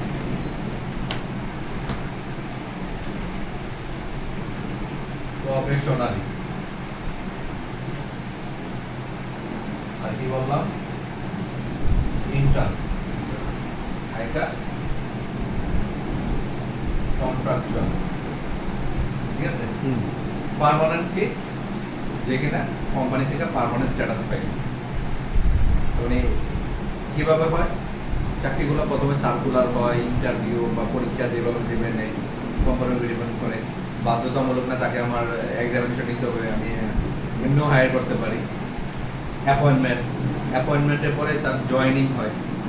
প্রসিডিউরটা কি? চাকরি অ্যাপয়েন্টমেন্ট হবে, অ্যাপয়েন্টমেন্ট দিলে তো হবে না। আমি 2 বছর ঘরে বসে রইলাম, তারপরে বললাম যে আমার স্যালারি দেবে। জয়েনিং হইতো আমাকে প্রুফ করতে হবে যে আমি জয়েন করছি, ঠিক আছে?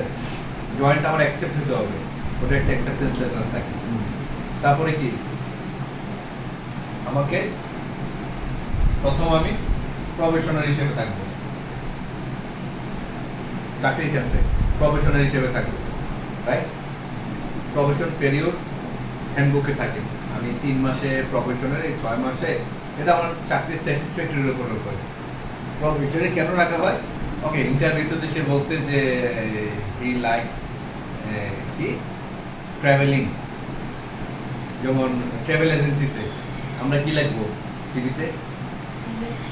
আমি ট্রাভেলিং পছন্দ করি, হাইকিং পছন্দ করি। ওকে ফাইন, আমারা পাঠাই দিল বান্দরবন, আমি 2 কিলোমিটার হাঁটতে পারি না। আমারে একটা গ্রুপের সাথে পাঠাই দিল মিট করার জন্য বান্দরবন। আমি বাসেতে নাইমা ডাইনে যাবো না বামে যাবো না তাও চিনি না। তার মানে কি? I love travelling. ফলস। I used to enjoy hiking. আমার ব্লাড প্রেশার 160 থাকে। তার মানে কি? It's not true. তখন প্রফেশনটা আমার এটা একটা ট্রেনিং পিরিয়ডের মতো থাকে, যে আসলে তার কথাটা সত্য কিনা। হ্যাঁ, ল চেম্বারে এসে বলে কি, স্যার আমি সব পারি, ফাইলিং টাইলিং সব পারি।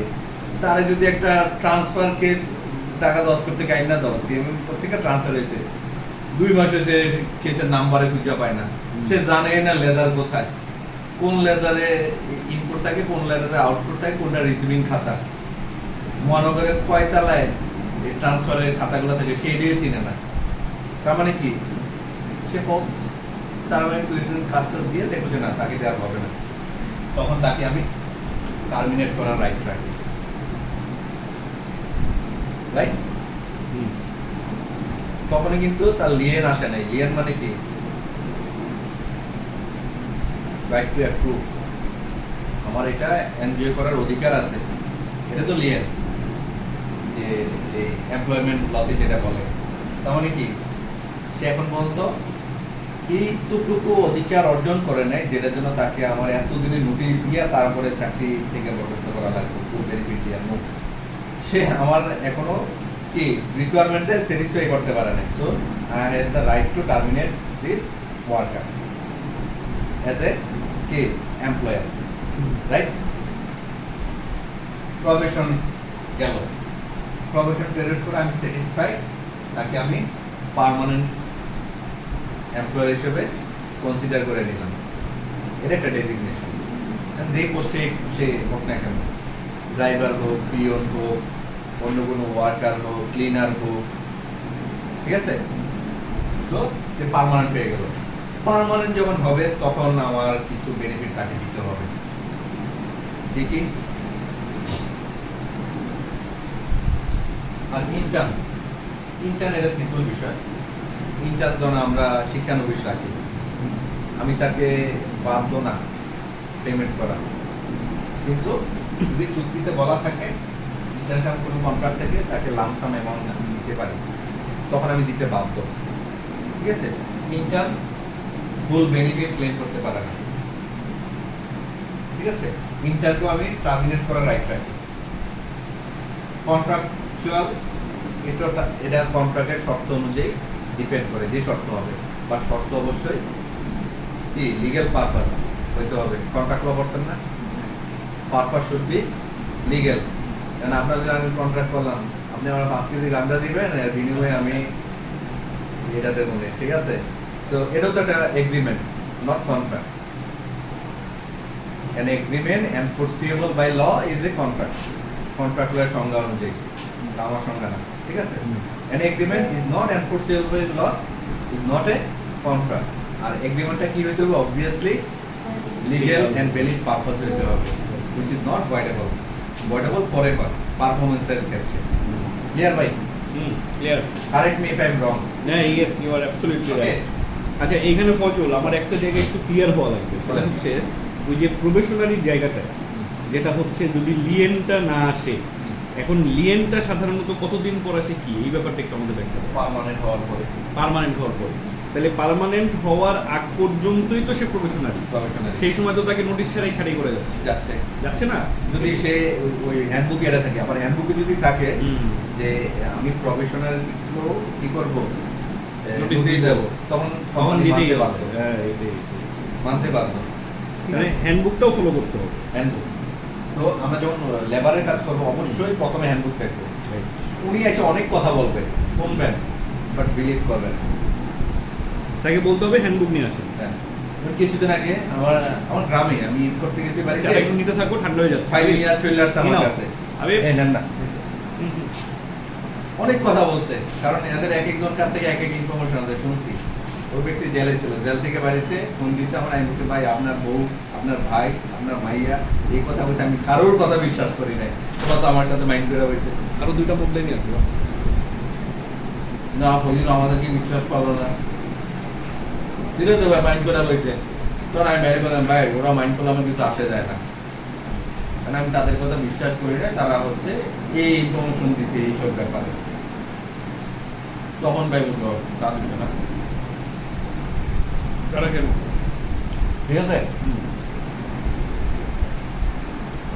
তো এই 4টা স্ট্যাটাস থাকে। ঠিক আছে?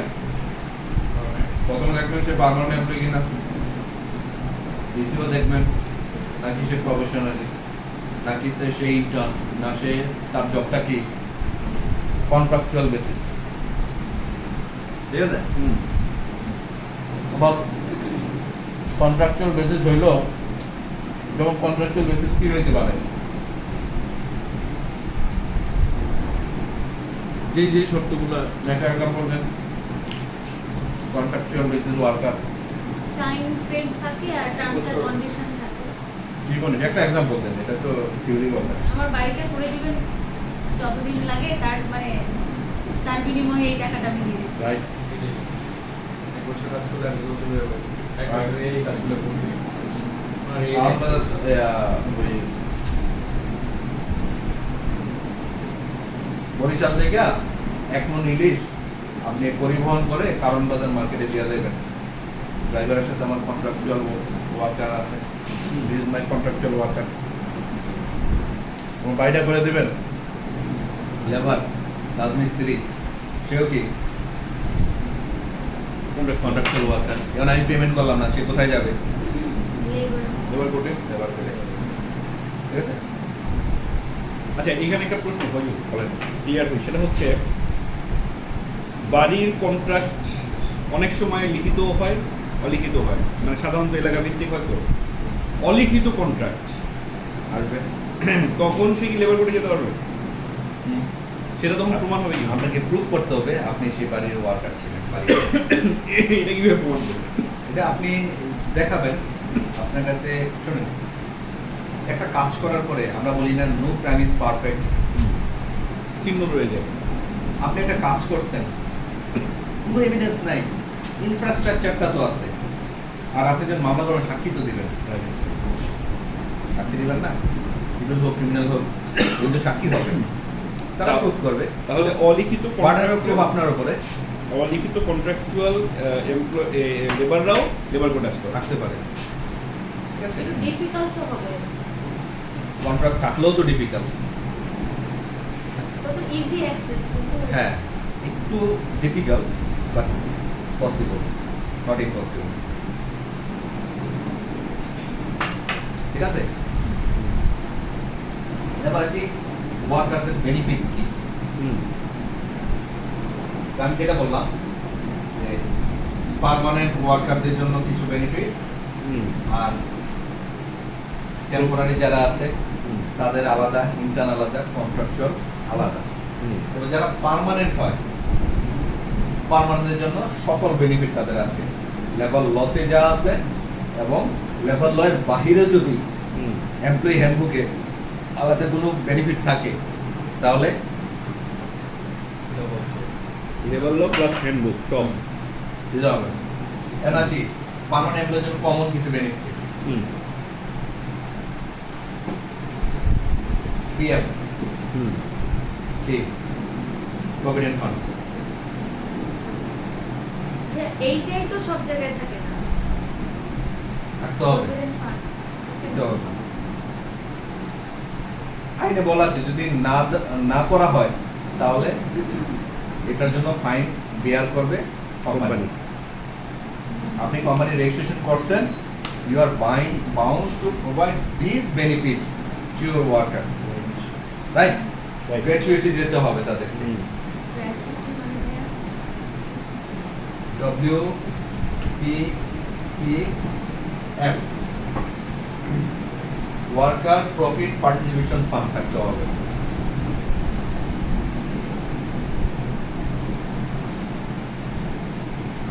পার্টিসিপেশন। তো প্রভিডেন্ট ফান্ড হচ্ছে কি, যে প্রফিট হবে এখান থেকে ওয়ার্কার কিছু ফান্ড জমা রাখবে, প্লাস কোম্পানি কিছু ফান্ড জমা রাখবে।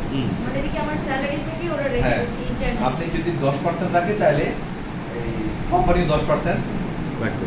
রাখবে, ঠিক আছে? আমার স্যালারি থেকে একটা নেবে। এটা কি আমাকে জানাই করবে যে হ্যাঁ, আমার আমাকে জানাই salary করবে। থেকে হ্যাঁ, এত এত হ্যাঁ, আমি যখন চাকরি ছেড়ে দেবো তখন আমাকে এক মুঠ এটা দিয়ে দেবে। এটার সাথে প্লাস ইন্টারেস্ট কাউন্ট হয়। ভাইয়া আরেকটা হচ্ছে যে এটা কি কোনো রিকোয়ারমেন্ট আছে যে এত বছর জব করতে হবে? মানে আপনি পার্মানেন্ট হওয়ার 6 মাসের মধ্যে তো ছেড়ে দিতে পারেন। I have the right to resign. আছে না? আমার আমি কি বললাম, জি। রেজিগনেশন রাইট দুইজনের, এমপ্লয়ির এবং ওয়ার্কারের। লেবার লয়ের ক্ষেত্রে আমরা ওয়ার্কারেরটা দেখবো। মানে 1-2 মাস হলেও প্রভিডেন্ট ফান্ড এমনিতে এখন দিছে, আমি বিকালবেলা বললাম চাকরি করবো না, শেষ, আমি রিজাইন করবো। ওকে ফাইন, তুমি নোটিশ দাও আমাকে 1 মাসের। তাহলে ওই কয়দিনের প্রভিডেন্ট ফান্ড পাবো, তাই তো? আসতেছি, ভালো। ঠিক আছে? গ্র্যাচুইটি থাকবে, ওইটাও কোম্পানির থেকে একটা অংশ আমাকে যে প্রফিট হচ্ছে সেটা দিয়ে দিবে। আর ওয়ার্কার প্রফিট পার্টিসিপেশন ফান্ড, আমার যে প্রফিট হচ্ছে ওয়ার্কারের পার্টিসিপেশনের কারণে, এটা প্রতি বছর বছর কাউন্ট হয়। আমার অ্যানুয়ালি এত টাকা প্রফিট হচ্ছে না, এই প্রফিটের একটা অংশ ওয়ার্কারকে আমাকে দিতে হবে। অ্যানুয়াল লিভে পায় যেটা, হ্যাঁ? মানে বাংলাদেশে এটা কি না কাউন্ট না, হয়? আসতেছে অ্যানুয়ালি বাড়তেছে, এটা থাকবে। লিভ থাকবে 21 দিন, ইয়ারলি। ইয়ারলি, বাধ্যতামূলক। সব কোম্পানির জন্য এর সব ধরনের, ঠিক আছে? না না কি তাহলে তো এটা ক্যান্সেল করা লাগবে, এটা বোঝানো লাগবে, কোম্পানি না। ঠিক আছে? লিভ থাকবে, তারপরে মেডিকেল থাকবে, এটা আপনি পাবেন সর্বোচ্চ 14 দিনের। লিভ, এটাও কিন্তু লিভ। এটা কিন্তু লিভ হয় 14 দিনের লিভ, এটা একটা স্পেশাল সার্কামস্টেন্স বলতেছি। হয় 14 দিনের লিভ নেবেন, মেডিকেল লিভ, অথবা 14 দিনের স্যালারি নেবেন। বাট পিডব্লিউ পার ইয়ার যদি ক্লেম না করেন পরবর্তী ইয়ারে মানে ক্লেম করতে পারবেন না। ভাই মেডিকেল লিভ আর ওই যে কি বলে ওটা বুঝিনি। লিভ এটা হচ্ছে ক্যাজুয়াল লিভ 21 দিন, ওটাও পাবো আর মেডিকেল লিভ এটা তো এমনিও পাবেন। ওই যে বলেন 14 ওই days শুক্র শনি গভর্নমেন্ট হলিডে বাদে আপনি 21 দিন ক্যাজুয়াল লিভ পাবেন। হ্যাঁ ওই যে 40 ডেজ হচ্ছে মেডিকেল লিভ। আপনি মেডিকেল লিভ পাইলে সর্বোচ্চ 14 দিন পাবেন। এর বেশি যদি আপনি অসুস্থ থাকেন তাহলে আপনার ওই স্যালারি থেকে কাটা দিব আর কি, বাট আপনি লিভ পাবেন।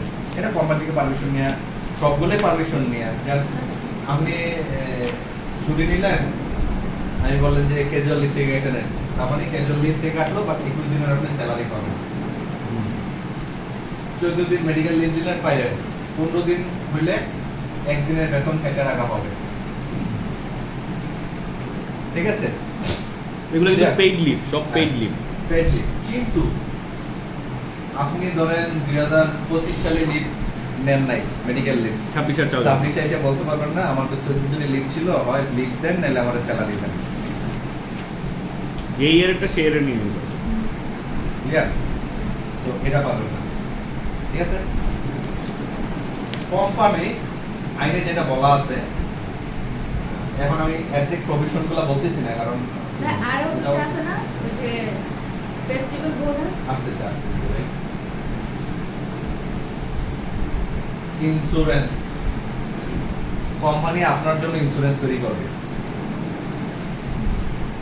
ঠিক আছে, ইন্স্যুরেন্সে আপনার একটা অংশ যাবে, কোম্পানি থেকে একটা অংশ দেওয়া লাগবে। এগুলো কেন? এগুলো হচ্ছে সিকিউরিটি মানি। এই সবগুলো হচ্ছে কি সিকিউরিটি। আপনি চাকরি করতেছেন, আপনার কোম্পানি আপনার লুক আফটার করবে, লাইক এ গার্জিয়ান। ঠিক আছে, যে তুমি চাকরি করছো, চাকরি যাওয়ার পরে যেন একটা ইউজ অ্যামাউন্ট নিয়ে তুমি বেরোতে পারো, এটা তুমি কাজে লাগাইতে পারো। তারপরে ফেস্টিভ্যাল বাধ্যতামূলক। জিও অর্ডার, গভর্নমেন্ট অর্ডারের মাধ্যমে যে হলিডেগুলো দেয় এগুলা বাধ্যতামূলক। এখন যদি গভর্নমেন্ট বলে, যেমন প্রাইভেট কোম্পানিগুলোতে শনিবারও কাজ করে, এখন যদি গভর্নমেন্ট বলে আমাদের এনার্জি সংকট তৈরি হচ্ছে, এখন থেকে 3 দিন হলিডে, প্রাইভেট পাবলিক সব ক্ষেত্রে, তো আপনাকে 3 দিন হলিডে দিতে বাধ্য। I am ready to work. আপনি গভর্নমেন্টের অর্ডারের কারণে হচ্ছে না, তার মানে এই না যে আমার স্যালারি কাট হবে। আমার মান্থলিতে বেসিক স্যালারি থাকবে। আর সবগুলো কিন্তু বেসিকের ওপরে। আর যেমন কারোর বেসিক কেউ বেতন পাইতে 40,000 টাকা, কিন্তু তার বেসিক হচ্ছে 10,000 টাকা, বাকিগুলো অ্যালাউন্স। তো আপনার চাকরিটা নির্ভর করবে বেসিকের উপরে। আপনার যে ওয়ার্কার প্রফিট পার্সেন্ট ফান্ড দিচ্ছে, এগুলো বেসিকের এত পার্সেন্ট কাটবে, গ্র্যাচুইটি বেসিকের এত, হ্যাঁ, তারপরে আপনার প্রভিডেন্ট ফান্ড বেসিকের এত, হ্যাঁ, আর আপনার গ্র্যাচুইটিটা কাউন্ট হবে। আর যেটা বলেন ইন্স্যুরেন্স করতে বাধ্য। ইন্স্যুরেন্স না করলে কোম্পানি ফাইন খাবে। অনেক কোম্পানি করে না, কারণ ওয়ার্কার তো জানে না। তার কারণ সে যেহেতু লেবারের জব করতে, তার অ্যাক্সিডেন্টের সম্ভাবনা থাকে। যেগুলো চাকা আছে, লেবারদের অ্যাক্সিডেন্টের সম্ভাবনাটা বেশি থাকে, তাই না? সো দ্যাটস ওয়াই ইন্স্যুরেন্সের প্রভিশনটা আইনে রাখা হয়েছে। তো ম্যাক্সিমাম কোম্পানি ইন্স্যুরেন্স করেন। ঠিক আছে, 2 years ধরে স্কোয়ার স্টার্ট করছে মাত্র 2 years হ্যাঁ 2 years অথবা লং এত লাইফ বছর, একটা হ্যাঁ। কোম্পানি। হ্যাঁ, গ্র্যাচুইটির ক্ষেত্রে আপনার যদি 5 বছর চাকরি হয়, আপনার 5 বছর হয়, তাহলে 30 ডেজ বেসিক স্যালারি কাউন্ট হবে। আর 5 বছরের বেশি হইলে 40 ডেজ অথবা 1.5 মাসের স্যালারি ভাই, আমি যেটা হয়। গ্র্যাচুইটি হ্যাঁ মিনিংটাই বুঝি না এটা মানে গ্র্যাচুইটি বাংলা আপনার আমি কি বলবো? না বাংলা না ভাই ইংলিশটাই বলে ও আচ্ছা আচ্ছা, এটা হচ্ছে কোম্পানি আপনাকে একটা সিকিউরিটি মানি দিচ্ছে। এটা ওই সরকারি চাকরিতেও থাকে আর প্রাইভেট চাকরিতেও থাকে। আপনি যারা পার্মানেন্ট এমপ্লয়ি থাকে তাদের একটা সিকিউরিটি মানি থাকে, এটা হচ্ছে গ্র্যাচুইটি। ঠিক আছে, তো গ্র্যাচুইটি আপনি যখন চাকরি ছেড়ে দেবেন, সেটা কাউন্ট হচ্ছে আপনি যদি 5 বছর পর্যন্ত 30 দিনের স্যালারি অথবা 1 মাসের স্যালারি। আর 5 বছরের বেশি হইলে তাহলে হয় 45 দিন হিসেবে কাউন্ট হবে, অথবা 1.5 মাসের। এটা হবে মাল্টিপ্লাই আপনি কত বছর চাকরি করছেন। না 1.5 মাসের বলতে কি শুধু 1.5 মাসের নাকি যত 5 বছর বেশি যত বছর চাকরি করছি যত বছর ততগুলো দেব, মাল্টিপ্লাই, ততগুলো দেব। ওইটা মাল্টিপ্লাই। একটা ক্যালকুলেশন ধরেন আপনি 4 বছর চাকরি করছেন, তো আপনার স্যালারি হচ্ছে 10,000 টাকা, ঠিক আছে? হুম, 10 into 4 হুম, আপনি 11 বছর চাকরি করছেন, ঠিক আছে? আপনার স্যালারি 10,000 টাকা, তাহলে into 11, মানে এটা মাল্টিপ্লাই হবে যত বছর চাকরি করছেন। জাস্ট 1 ইয়ার মানে ও কাউন্ট করবে। হ্যাঁ সেটা 5 বছরের বেশি হইলে, হ্যাঁ, ঠিক 5 আছে? বছরের কম হইলে কিন্তু একটাই তো, তাই না? 1 মাসই। এক মাস, ঠিক আছে, ঠিক আছে। এটা ক্যালকুলেশন আছে আলাদা, ম্যাথ আছে, ঠিক আছে? ম্যাথ করে বের করতে না হবে। কোম্পানি তো মানে আসলে বলবে না। না, সেই জন্য, কারণ মানে হ্যান্ডবুক তো handbook আছে, কি দেয় হ্যান্ডবুক তো সবাইকে কোনো company? ওয়ার্কারও জানে না যে আমাদের হ্যান্ডবুক হ্যাঁ আছে, ওদিকে দেয় না তো। ঠিক আছে? হুম, এইগুলো হচ্ছে বেসিক বিষয়, ঠিক আছে? এখন আসি, আপনার চাকরি চলে যাওয়ার পরে কোম্পানি আপনাকে মামলাতে আসে, কোম্পানি আপনাকে 30 দিনের মধ্যে আপনার সকল বেনিফিট সেটেল করতে বাধ্য, সর্বোচ্চ 30 দিন। চাকরি চলে যাওয়ার পরে। হ্যাঁ, এক্সেপ্ট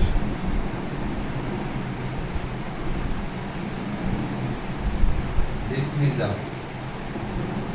ডিসমিসালের ক্ষেত্রে আপনি 30 দিন, কিন্তু আদার্স বেনিফিট পাবেন না। কি পাবেন? শুধুমাত্র স্যালারি আর কোম্পানিতে যে ডিউগুলো আছে প্রিভিয়াসলি সেটা পাবেন। আচ্ছা, এটা হচ্ছে শুধু ডিসমিসাল। ডিসমিসালের ক্ষেত্রে। আরেকবার একটু বলো তো। ডিসমিসাল আপনি কোম্পানি চাকরি চলে যাওয়ার পরে যেভাবেই যান, হুম, কোম্পানি আপনার সকল দেনা পাওনা 30 দিনের মধ্যে সেটেল করতে বাধ্য, হুম, উইথ বেনিফিটস। হুম, কোম্পানি লেবারেট এবং কোম্পানি হ্যান্ডবুকের যে বেনিফিটগুলো আছে হুম, কোম্পানির পলিসি অনুযায়ী হুম, দিতে 30 দিনের মধ্যে সেটেল করবে, হুম, যে কোনোভাবেই হোক। হুম। আর ডিসমিসালের ক্ষেত্রে আপনি শুধু ডিউজগুলো পাবেন, কিন্তু কোনো বেনিফিট পাবেন না। অপরাধ করলে সেক্ষেত্রে অপরাধের কারণে যদি চাকরি চলে যায়, সেক্ষেত্রে সে কোনো বেনিফিট পাবে না, বাট কোনো benefit পাবে না। স্যালারি যদি ডিউ করে সেক্ষেত্রে হ্যাঁ এইগুলোই পাবে। এগুলো পাবে। ক্লিয়ার? ওইগুলো পাবে। এখন আসি মামলার ক্ষেত্রে। হ্যাঁ, সিভিল ক্রিমিনাল মামলা এটা কিছু নেই, ক্রিমিনাল মামলা অ্যাজ সিম্পল অ্যাজ দ্যাট, সবাই জানে। ক্রিমিনাল মামলা সিআর মামলা যেভাবে হয় হুম, এখানেও সেম ভাবেই হয়।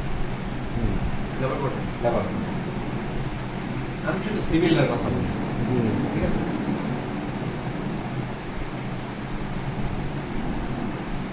ওইখানে মামলা করার ক্ষেত্রে কোনো স্টাম্প পেপার নেই,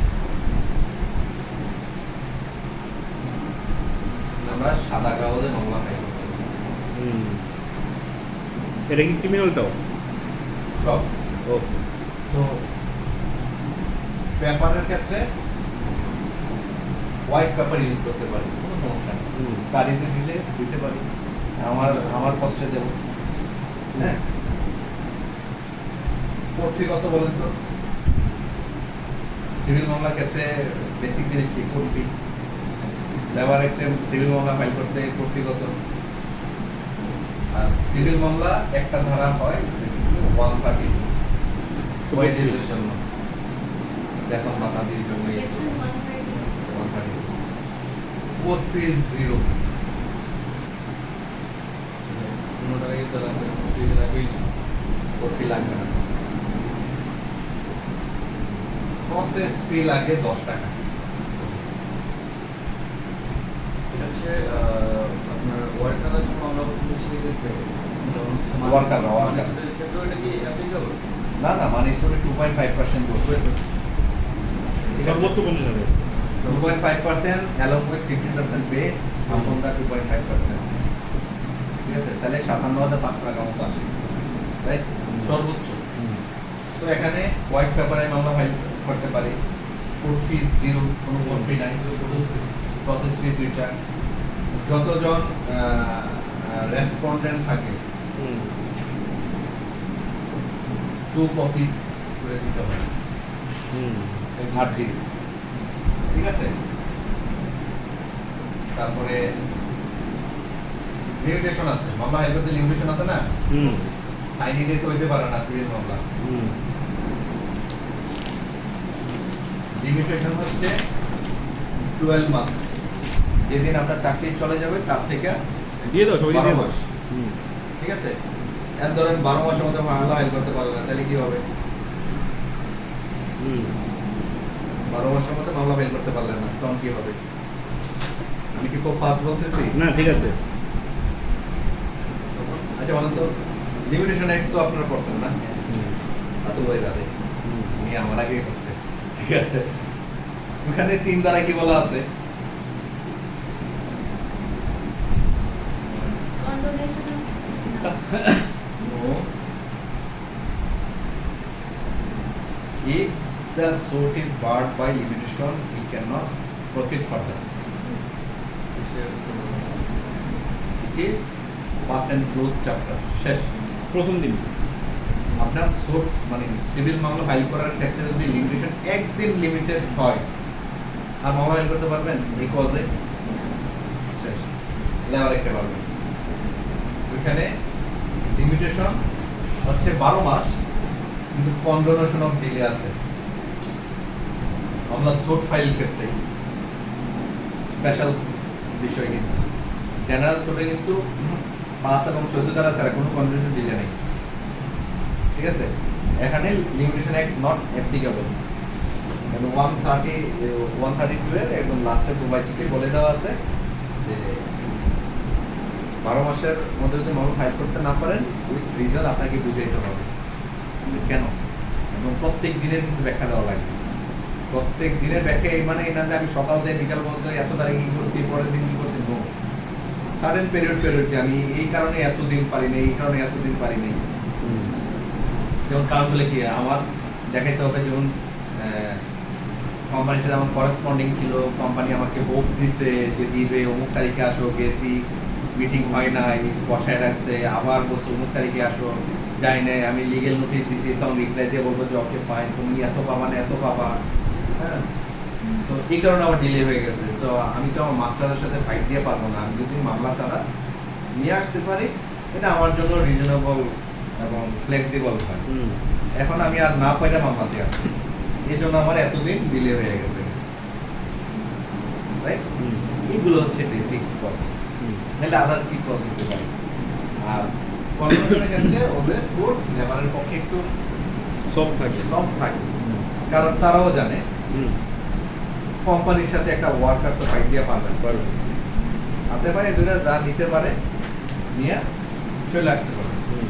ওদেরকে চা দাও, ওদেরকে চা দাও। আমি যে ক্লেম করলাম, ক্লেমগুলোর বাইরে অনেক ক্লেম আছে আমার।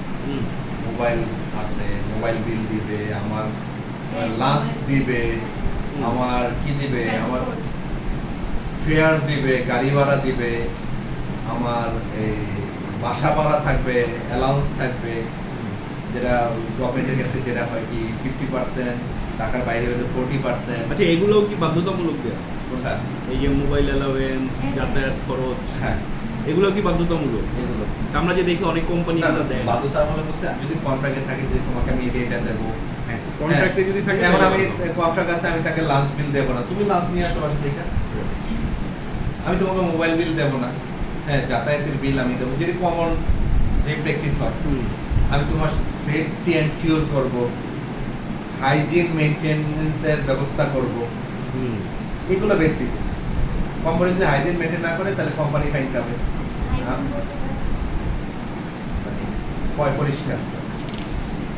যেমন আপনাদের এখানে হাইজিন মোটামুটি ভালোই আছে, এখানে যেমন এখানে যে একটা ডাস্টবিন থাকতো, আমরা এখানে খাচ্ছি, পড়তেছি, কাজ করতেছি, কেমন দেখায়?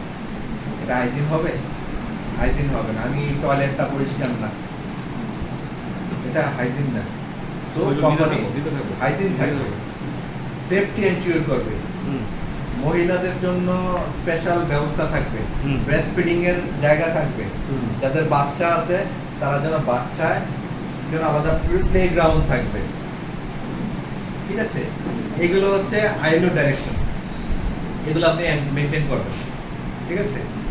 কিন্তু আমার এত বড় কি ফাইন্যান্সিয়াল কন্ডিশন নেই আমি ওই আলাদা প্লে গ্রাউন্ড তৈরি করার, ঠিক আছে, ফাইন, অন্যগুলো মেনটেন করেন। এগুলো না হলে তার কোম্পানি ফাইন খাবে। তখন ফাইন। আচ্ছা কয়জন, আমরা 10 মিনিট একটা ব্রেক নেই, কারণ এটা আবার ঠান্ডা হয়ে যাবে। হ্যাঁ, 10 মিনিটের ব্রেক নেই, সবাই একটু এটা নাস্তাটা করে নিই। হ্যাঁ। অনেক ইফেক্টিভ ক্লাস কিন্তু আজকে। হ্যাঁ কয়জন? হুম,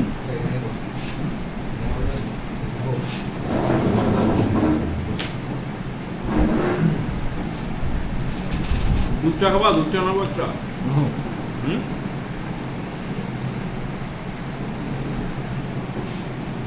বাবু নিচে কিনা জিজ্ঞেস করো, আমি নিতে পারবো। ও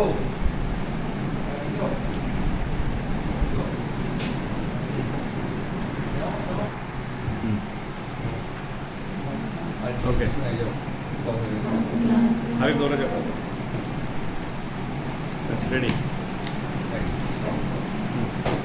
কি বলছিলাম যে সিভিল কমার্সের ক্ষেত্রে লিমিটেশন হচ্ছে 12 মাস। বাট এটা স্পেশাল, যেহেতু ইস্যু স্পেশাল সাবজেক্ট, হুম এই জন্য হচ্ছে ফাইলিং এর একটা কন্টিনিউশন ডিলে আছে। হুম ঠিক আছে, কোর্ট ফি নাই, খালি প্রসেস ফি 10 টাকা দিলেই চলে। যতজন বিবাদী ততজনের জন্য 2টা করে আরটির কপি দেওয়া লাগে। ঠিক আছে, আর সামন টামন এরা ওদের খরচেই, কোর্টের খরচেই পাঠায়। সমনের খরচ আমাকে দিতে হয় না। শুধুমাত্র ফাইলিং করতে শুধুমাত্র 10 টাকা, আর 10 হচ্ছে টাকা। আর্জির জন্য যে কপিগুলো দিতে আর হবে মেন আর্জি একটা, এটা সাদা কাগজে দিলে হয়, আর এটা এটা সেন্টার পেপারে খরচ। এরপরে অনেকে প্রিন্ট দিয়ে দেয়, বাট স্ট্যান্ডার্ড হচ্ছে সাদা লিগ্যাল সাইজে দেওয়া। ঠিক আছে, ওইখানে কোনো ফরমেশন নেই। আর এই আর্জি করতে হয় বারবার বোঝা যায়, হুম এখানে সিপিসি অ্যাপ্লিকেবল হুম কিছু ক্ষেত্রে। ঠিক আছে, আবার যেমন কোনো আর্জি যদি ডিডি হয়, ডিসমিস ফর ডিফল্ট, হুম তাহলে 116-তে আপনার রেস্টোরেশনের সুযোগ আছে। তখন আবার আদেশ 9 ওয়াটার 9-এ যাওয়া লাগে না। হুম ঠিক আছে, 30 দিনের মধ্যে তখন 1000 টাকা কস্টে এটা রেস্টোর হয়ে যায়। হুম 1 বছর পরে হলে কোনো আর্জি যদি মানে মামলা যদি খারিজ হয়ে যায়, ও সেক্ষেত্রে আবার ইয়ে করতে হবে। রেস্টোর করা যায়, মানে 1000 টাকা কস্টে কোর্ট মঞ্জুর করতে পারে। তো আদেশ 9 অনুযায়ী না না, আদেশ 9 অ্যাপ্লিকেবল না। অ্যাপ্লিকেবল না। না, এখানে 116 দ্বারা 116 বলা আছে এটা রেস্টোর করতে পারে। এটা এই কোর্টের ক্ষমতা আছে। So labour act applicable. Okay তো যে সকল ক্ষেত্রে লেবার অ্যাক্টের স্পেসিফিক প্রভিশন নাই, তখন সিপিসি অ্যাপ্লিকেবল হবে। ওকে আদারওয়াইজ সিপিসি যে প্রভিশনগুলো লেবার অ্যাক্ট অথবা বিধিমালায় দেওয়া আছে তখন আর অ্যাপ্লিকেবল না। হবে না। ঠিক আছে, আর এখানে যে বিষয়টা হচ্ছে, সেটা আমাকে 30 দিনের মধ্যে সেটেলমেন্ট করে না দেয় হুম আমার ক্লেমটা, তখন আমি যদি কোর্টে মামলা করি, আমার যে ক্লেম আছে এই ক্লেমের সাথে কোর্ট আমাকে 25% কম্পেনসেশন দেবে। আচ্ছা, যদি 30 দিনের মধ্যে রেজিস্টার না করে দেয়, তখন আমি মামলা ফাইল করবো। হুম ঠিক আছে, 12 মাসের মধ্যে করি বা যখনই করি, হুম তখন কোর্ট কোম্পানিকে বলবে আমাকে 25% কম্পেনসেশন। তো আমি 25% কম্পেনসেশন শিডিউলে চাপ, না চাইলেও কোর্ট দিতে পারে। 5% হিসেবে এটা হবে তখন ওই যে আমার যে পুরা ক্লেম আছে, Claim এর উপরেই 25% স্লট থাকে, এটার জন্য এত টাকা, এটার জন্য এত টাকা, টোটাল ধরুন আমার 5 লাখ টাকা ক্লেম, এটার উপরে 25%। 25% কম্পেনসেশন আমাকে আমি পাইতে পারি। ঠিক আছে, তো এটা একটা স্পেশাল বিষয়।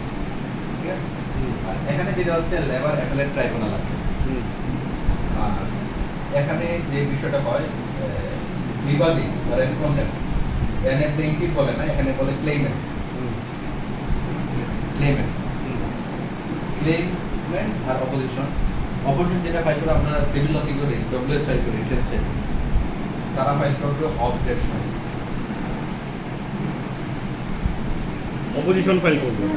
অবজেকশন হয়ে যাবে। হ্যাঁ, এটাকে অবজেকশন বলে। আমার হচ্ছে সিভিল ইন্টারেস্টমেন্ট দিচ্ছি যদি আসলে বিবাদী পক্ষ, বিবাদী পক্ষ এটা হচ্ছে অবজেকশন আর অবজেকশন, আর এখানে প্লেইনটিভ না, এখানে হচ্ছে ক্লেইমেন্ট। পেমেন্ট।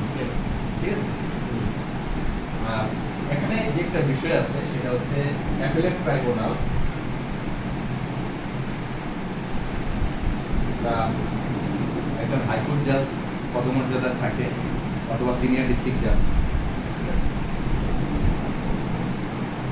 সাবস্ট্যান্টিভ যে ওয়ার্ডার আছে সাবস্ট্যান্টিভ অর্ডারের বিরুদ্ধে আপিলের বিধানটা যারা ড্রাফট করছে ওরা তো বা ভুল ক্রমে রাখে নাই বা ভুল ক্রমে ওইভাবে লিখে আনে নাই।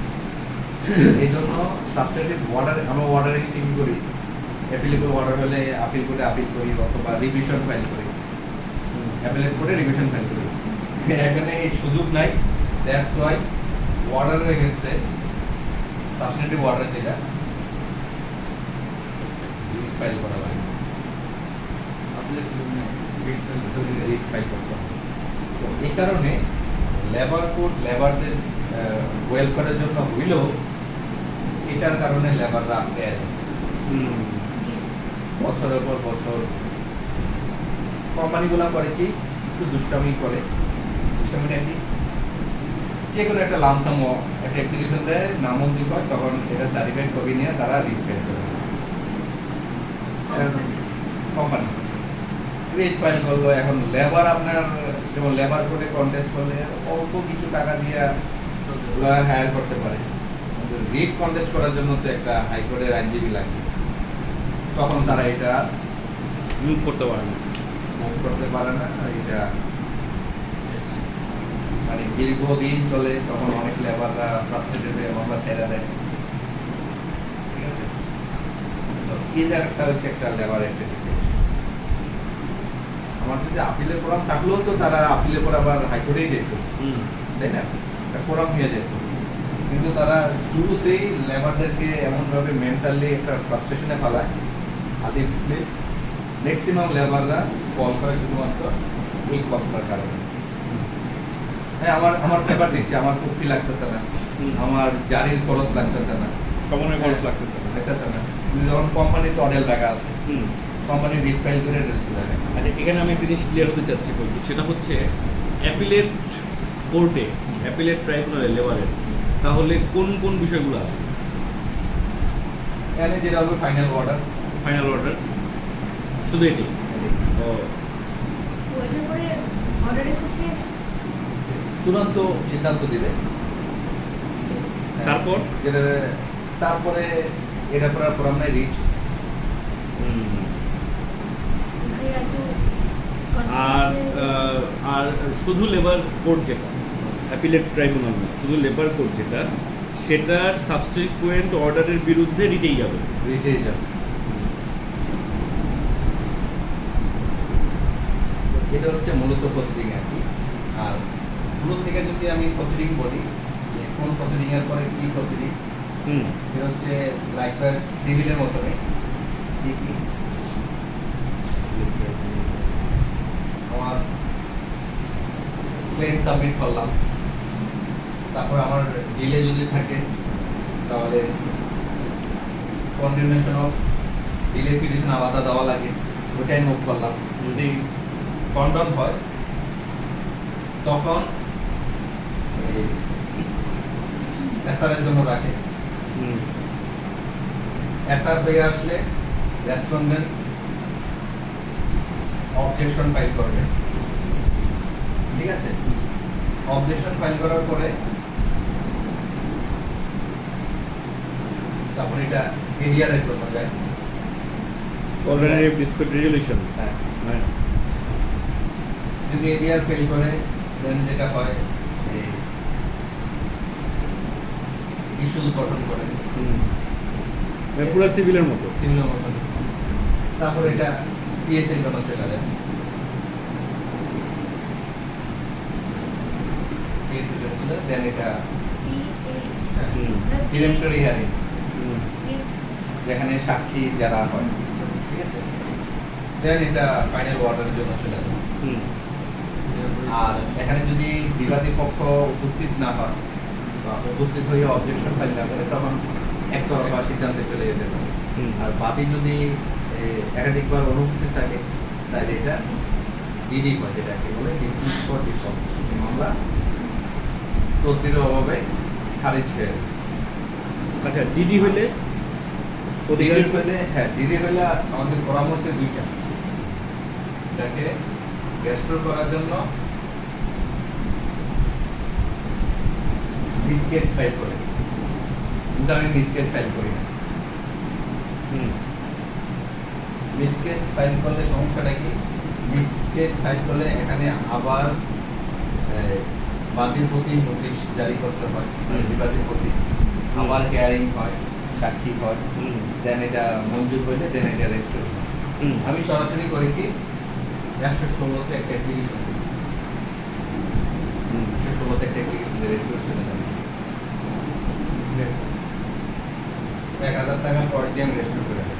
যেটা আমার মনে হয় পুলিশ থেকে চলে যাবে, যে পর্যায়ে ছিল ওই পর্যায়ে যাবে, যে পরে থেকে ভিডিও হয়েছে ওই পর্যায়ে আবার সিভিলের মতো যে টাকা না দিলে মানে টাকা দিলে আবার না সিভিলে 116 অপশন না না নাই। মিস কেস হলে কি মিস কেস হলে আবার লেন্দি শুরু থেকে আপনার মিস কেস করবেন উইথ এফিডেভিট। ও এখন ক্লেম ফাইল করতে হবে কিন্তু এফিডেভিট সহকারে। আচ্ছা যেহেতু নতুন আইন হয়েছে সিবিসি অ্যাপ্লিকেবল, মানে ক্লেমের মতোই ফাইল করতে হয়। ক্লেম ফাইলের ক্ষেত্রে এফিডেভিট ফাইল করতে হয়, আর সাক্ষীও আপনি এফিডেভিট দিয়ে সাক্ষী ফাইল করতে হবে। সাক্ষী এফিডেভিট দিয়েই করতে হবে তাই তো? সাক্ষী এফিডেভিট দিয়ে করতে হবে যদি লিখিত দেন, ঠিক আছে? আর ক্লেম ফাইল করার সময় এখন এফিডেভিট ফাইল করতে হবে। আগে শুধু আমরা এমনি একটা শর্তপাঠ দিয়ে ফাইল করে দিই, এখন এই বিষয়টা হবে। এখন এফিডেভিট লাগবে, ঠিক আছে? আর এফিডেভিটে কোনো ভর্তি নেই এখন। নর্মাল এফিডেভিট তো ভর্তি থাকে 10 টাকা বা অনেক বলে 20 টাকা দেন, যতই হোক, কিন্তু এখন আর এফিডেভিটে ভর্তি নেই, আরজির সাথেও ভর্তি নেই। ক্লেম আপনার যত কোটি টাকাই হোক, 1 টাকা হোক 1 কোটি হোক, যাই নগদ। হবে, ঠিক আছে? আর লেবার কোর্টে একটা বারও আছে, যারা এইবারের মেম্বারশিপ নেয় ওদের ওখানে ইলেকশনও হয়, মিনি বার আছে, যদিও বা বার কাউন্সিল কর্তৃক এটা স্বীকৃত না। প্রত্যেকটা বার কিন্তু বার কাউন্সিল কর্তৃক স্বীকৃত পায়, লেবার কোর্টটা এখনো স্বীকৃত পায় না, বাট ওরা নিজস্ব একটা তৈরি করছে যেটা এফিলিয়েশন আছে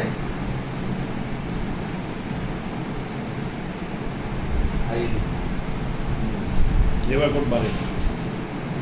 আইএলও যত প্রোগ্রাম করে বাংলাদেশে, লেবার বারের মেম্বারশিপ আছে কিনা যদি থাকলে তখন তাদের নিয়ে প্রোগ্রাম করে, একটা অপরচুনিটি লয়ারদের জন্য।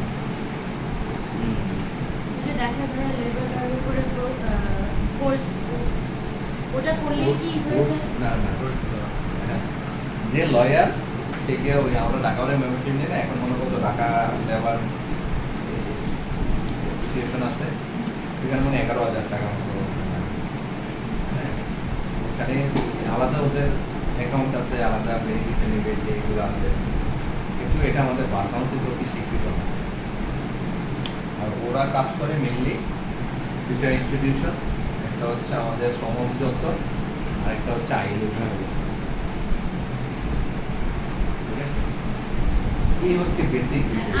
আমরা কিভাবে জয়েন করব ওখানে? আমরা তো বার কাউন্সিল হওয়ার পরে হ্যাঁ, আর ওইখানে যেটা হচ্ছে যেহেতু এটা ট্রাইব্যুনাল, লেবার কোর্টের একটা ট্রাইব্যুনাল, ওইখানে আমরা এটিকেট মেনটেন করার জন্য ড্রেস করি, বাট ওইখানে কাউন্ট করা লাগে না, ঠিক আছে? আর যারা অ্যাডভোকেট তারাই শুনানি করা উচিত, তারা যদি নাও করে শিক্ষানবিশও ছোটোখাটো বিষয়গুলো করতে পারে, কোম্পানির রিপ্রেজেন্টেটিভ যে লয়ার থাকে সেও করতে পারে, কোনো সমস্যা হয় না। কিন্তু এখানে যেহেতু কিছু ডকুমেন্ট সাইন করা লাগে, সো অ্যাডভোকেট প্রয়োজন। আর এখানে মেম্বার না হলেও প্র্যাকটিস করা যায়, মেম্বারশিপ ম্যান্ডাটরি। কি বলো আমি বার কাউন্সিলের মেম্বারশিপ নাই, আর একটা অ্যাডভোকেটের রাইট অফ অডিয়েন্স আছে, একটা অ্যাডভোকেট বাংলাদেশের যে কোনো জায়গায় সে প্র্যাকটিস করতে পারে, আর সুপ্রিম কোর্টের অ্যাডভোকেট আরও বেশি আছে। আমরা মেম্বারশিপ নেই, মেম্বারশিপের একটা অ্যাসোসিয়েশনের মাধ্যমে আমি কিছু বেনিফিট ক্লেম করি, আমারও একটা ভালোতমা থাকবে, একটা আইডি কার্ড থাকবে, একটা আইডেন্টিটি থাকবে, আমি কিছু বেনিফিট ইন ফিউচারে পাবো, আমি কিছু সাবস্ক্রিপশন দিই, সেগুলো জমা থাকবে না জেনুয়ালি। সো ওইটার জন্য আমার রাইট অফ অডিয়েন্সটা কাটে হবে না, ক্লিয়ার? আমি আপনারা চাইলেও রেল লেভেল করে প্র্যাকটিস করতে পারেন। আমার তো হবে করবেন আবার কনসিডার করবেন। কিন্তু সিগনেটরি হইতে হবে লয়ার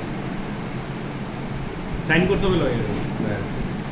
বা কি অ্যাডমিনিস্ট্রেটিভ কাজও যে কেউ করতে পারে, জুনিয়র করতে পারে, ক্লার্ক করতে পারে, কিন্তু সিগনেটরি হওয়া উচিত না। সিগনেটরি লয়ার কি হইতে হবে আমরা তো মানে এনরোল না হলে তো লয়ারই থাকবে, না, আপনারা তো এনরোল না। এনরোল হলে তো অ্যাডভোকেট হয়ে হ্যাঁ, আপনারা গিয়ে টাইম পিটিশন বুক করতে পারবেন, ছোটখাটো বিষয় এগুলো আপনারা করতে পারবেন, কিন্তু সাবস্টেন্টিভ অ্যাপ্লিকেশন এগুলো বুক করা উচিত না। সাক্ষী যারা, ঠিক আছে, এগুলো আর এখন থেকে সাক্ষী যেটা দিবেন এফিডেভিট করে লিখিত দিয়ে দেবেন, দেখি স্যার সবগুলো আমাদের এখন থেকে দেখেছে সিপিসি। ঠিক আছে, সেটাই। এটা হচ্ছে লেবারের মূল বিষয়গুলো। না এখন ক্রিমিনাল সাইডটা একটু ক্রিমিনাল সিআর কেসে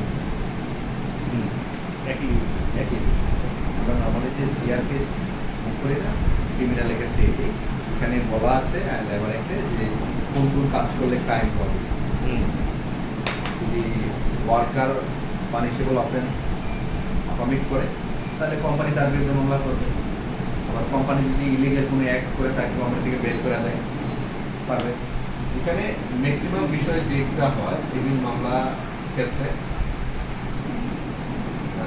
তারা যেটা চায়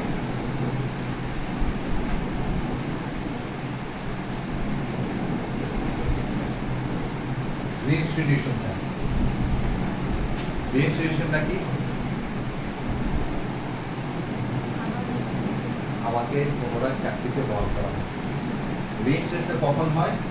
যদি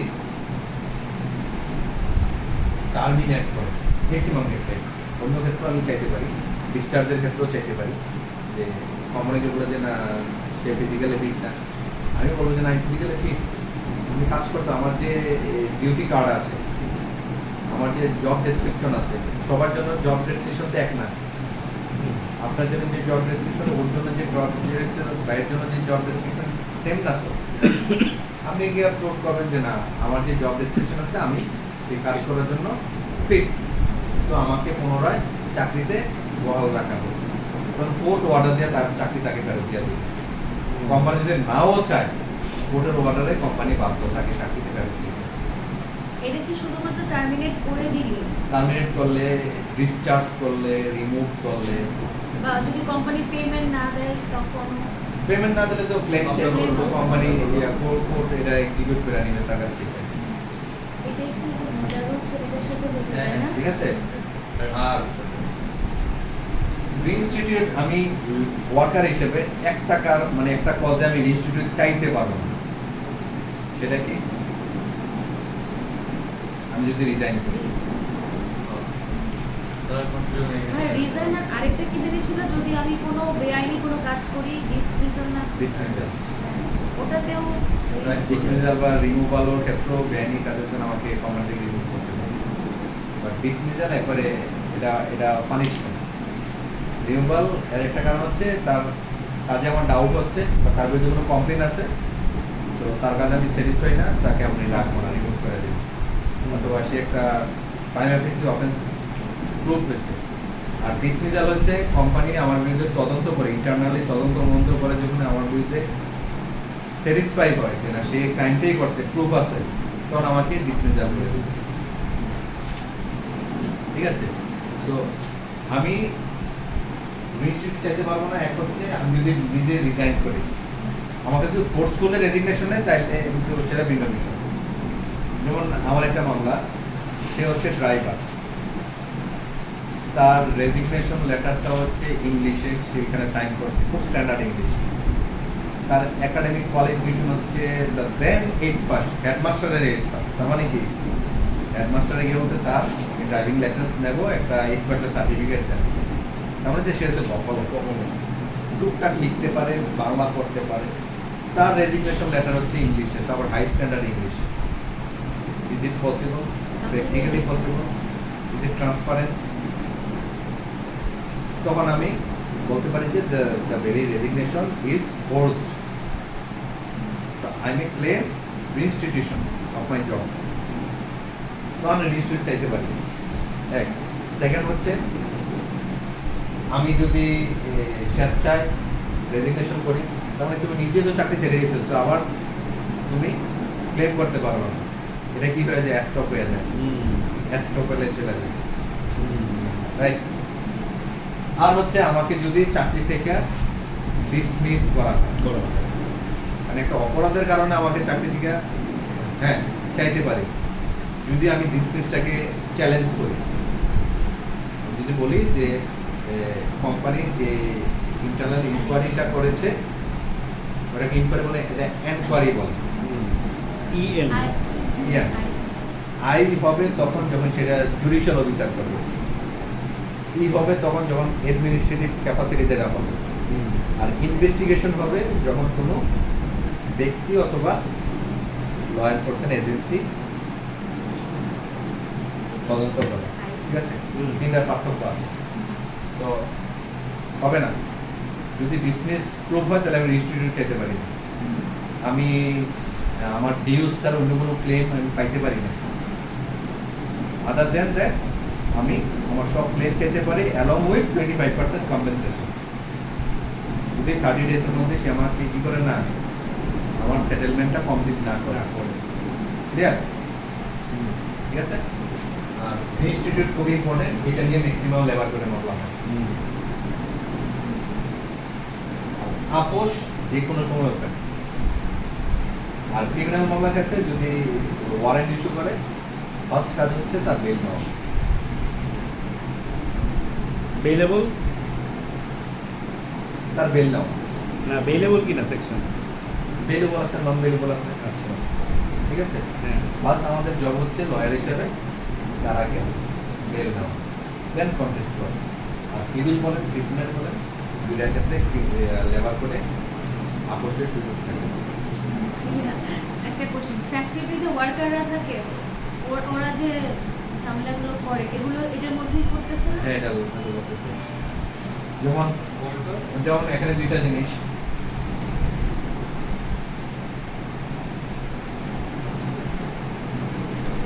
লে অফ, এটা হচ্ছে স্ট্রাইক। লে অফ কে করে, স্ট্রাইক কে করে? রেসপেক্ট করে হচ্ছে ওয়ার্কাররা, আর লে অফ এমপ্লয়ার। এমপ্লয়ার। তার মানে আমার একটা ফ্যাক্টরি চলতেছে, আমি ঠাস করে বন্ধ করে দিলাম,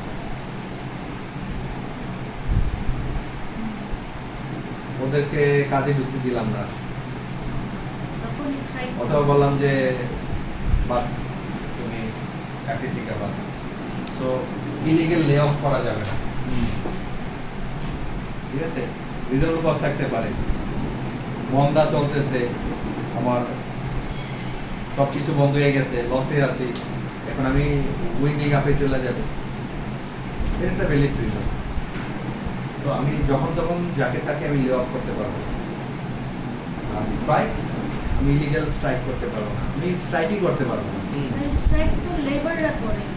লেবাররা করে। হ্যাঁ, ট্রেড ইউনিয়ন যদি কোনো ক্লেম থাকে, এটা ইউনিয়নে যাবে, ইউনিয়নের পক্ষ থেকে সেই মালিক পক্ষের সাথে আলোচনার মাধ্যমে, সমঝোতার মাধ্যমে সেটা সমাধান হবে। যদি সমাধান না হয় তখন ওই যে 3 সদস্য বিশিষ্ট করে আসতে হবে। ওই এলাকার ইউনিয়ন হ্যাঁ, প্রত্যেকটা ফ্যাক্টরি একটা ট্রেড ইউনিয়ন থাকে। ঠিক আছে, বা লেবার ইউনিয়ন থাকে, অনেকগুলা একটা ট্রেড ইউনিয়ন থাকে। ঠিক আছে, মানে কোম্পানির যে লেবাররা আছে, একদম 10টা কোম্পানি ঢাকা শহরে, ওদের একটা ইউনিয়ন আছে প্রত্যেকটা ফ্যাক্টরিতে। এই সব ফ্যাক্টরির ইউনিয়নরা মিললে একটা ট্রেড ইউনিয়ন তৈরি করে। ঠিক আছে, ট্রেড ইউনিয়ন রেজিস্ট্রেশন দিতে হয়, এটা রেজিস্টার না, ওদের কাছে প্লেস করবে, ওরা আলোচনা করে সেটা কোম্পানি মালিক পক্ষের সাথে আলোচনা সমালোচনা ঠিক হবে। কিন্তু আমি স্ট্রাইক করতে পারবো না, যদি স্ট্রাইক করি ইটস অ্যান অফেন্স। পরে আমাদের এই দাবি ওই দাবি আপনি করতে পারবেন, আপনার দাবি আপনার ইউনিয়নের কাছে যান, আপনার যে ওয়ার্কার লিডার আছে তার কাছে যান, তারা কোম্পানির সাথে আলোচনা করে শেষ করে।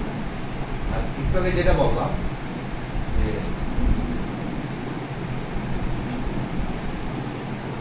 হিউম্যান রিসোর্স ম্যানেজমেন্ট, HRM, এরকম আমরা মাস্টার্স করি না, স্পেশাল মাস্টার্স করি।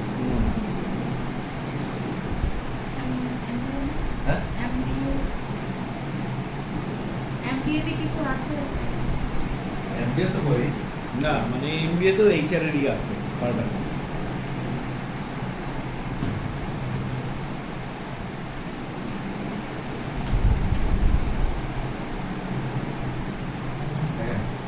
হিউম্যান রিসোর্স ম্যানেজমেন্ট, এটা হচ্ছে হিউম্যান। আমার ওই এই প্রিন্সিপাল যার কাছে আসছে তার নামটা মনে নাই, সে চিন্তা করে দেখলো human are the resources, human are the resources, so তাদের একটা ম্যানেজমেন্টের দরকার আছে। এখন ম্যানেজমেন্টের কার কাছে দেখেন, হিউম্যান রিসোর্স ম্যানেজমেন্ট মানে কি, হিউম্যান একটা সম্পদ, সম্পদ না, রাইট। ওকে, তাদের রিসোর্সের মাধ্যমে তো একটা কোম্পানি পরিচালিত হয়। এখন এই রিসোর্সের এইচআর, আমরা বলি না এইচআর, কোম্পানির এইচআর, এইচআর কেন দিয়েছে? হিউম্যান রিসোর্সের মধ্যে কোম্পানির ক্ষেত্রে দুইটা ক্যাটাগরি আছে। ক্যাটাগরি কি? পলিসি আর একটা হচ্ছে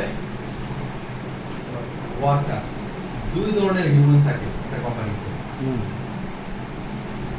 তাদের সাথে তাদের একটা কনফ্লিক্ট থাকে। এইচআর হচ্ছে তাদের একটা লিঙ্কিং পজিশন। এটা বলছেন এইচআর এর কাজটা কি, এইচআর কেন থাকে? পলিসি মেকার কোনো কিছু ডেলিভার করার জন্য এইচআর কে বলবে, HR on behalf of the policy maker ওয়ার্কারদের কাছে পাঠাবে, ওয়ার্কারও ভাইস ভার্সা এইচআর এর কাছে পাঠাবে, এইচআর পলিসি মেকারদের কাছে পাঠাবে। ঠিক আছে, কিন্তু এখানে আরেকটা মানে ল্যাকিংস আছে। ল্যাকিংসটা কি? এইচআর যে ফুল ম্যানেজমেন্ট মানে ম্যানেজারিয়াল কাজ করে ওয়ার্কারদের জন্য বা এমপ্লয়ীদের জন্য, ওয়ার্কার প্লাস এমপ্লয়ি এমপ্লয়ীদের জন্য। তো এখানে আরেকটা ক্যাটাগরি হয়ে যাবে। যদি দুই ক্যাটাগরি করি, প্রথম ক্যাটাগরি পলিসি মেকার, দ্বিতীয় হচ্ছে ওয়ার্কার। আর ওয়ার্কারদের মধ্যে একটা হচ্ছে লেবারাস ওয়ার্কার আর একটা হচ্ছে কি এমপ্লয়ি, তারাও তো এক ধরনের ওয়ার্কার, বাট ওয়ার্কার ডেফিনেশনের মধ্যে তারা পড়ে না।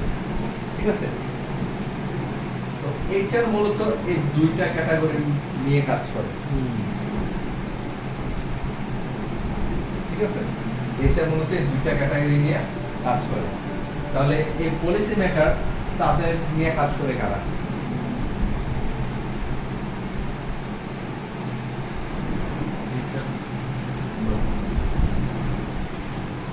General manager. জেনারেল ম্যানেজারের কাম কি? আমার ফ্যাক্টরিতে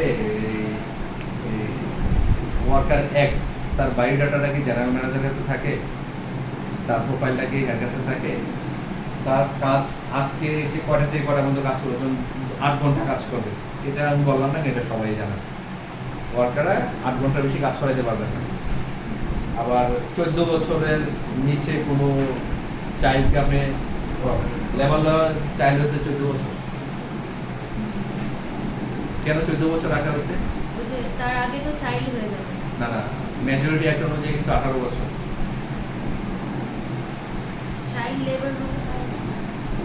এখানে চাইল্ডকে কেন 14 বছর হিসেবে ডিফাইন করা হয়েছে? এই কারণে আমরা যদি 18 রাখি, অনেক ফ্যামিলির বাচ্চারা আছে, মানে ফ্যামিলি আছে, তারা সার্ভাইভ করতে পারতেছে না। সো আমি যদি আরো 4 বছর এক্সাম্পশন দেই, 14 বছর পরে একটা ছেলে বা মেয়ের কাজকর্ম করার Ability. নলেজটা এবিলিটিটা একটু হলেও আসে। So, সেই জন্য কাজ করে সার্ভাইভ করতে হবে। এখন 18 বছর যদি আমি রিজিড রাখি, রিজিড পর্যন্ত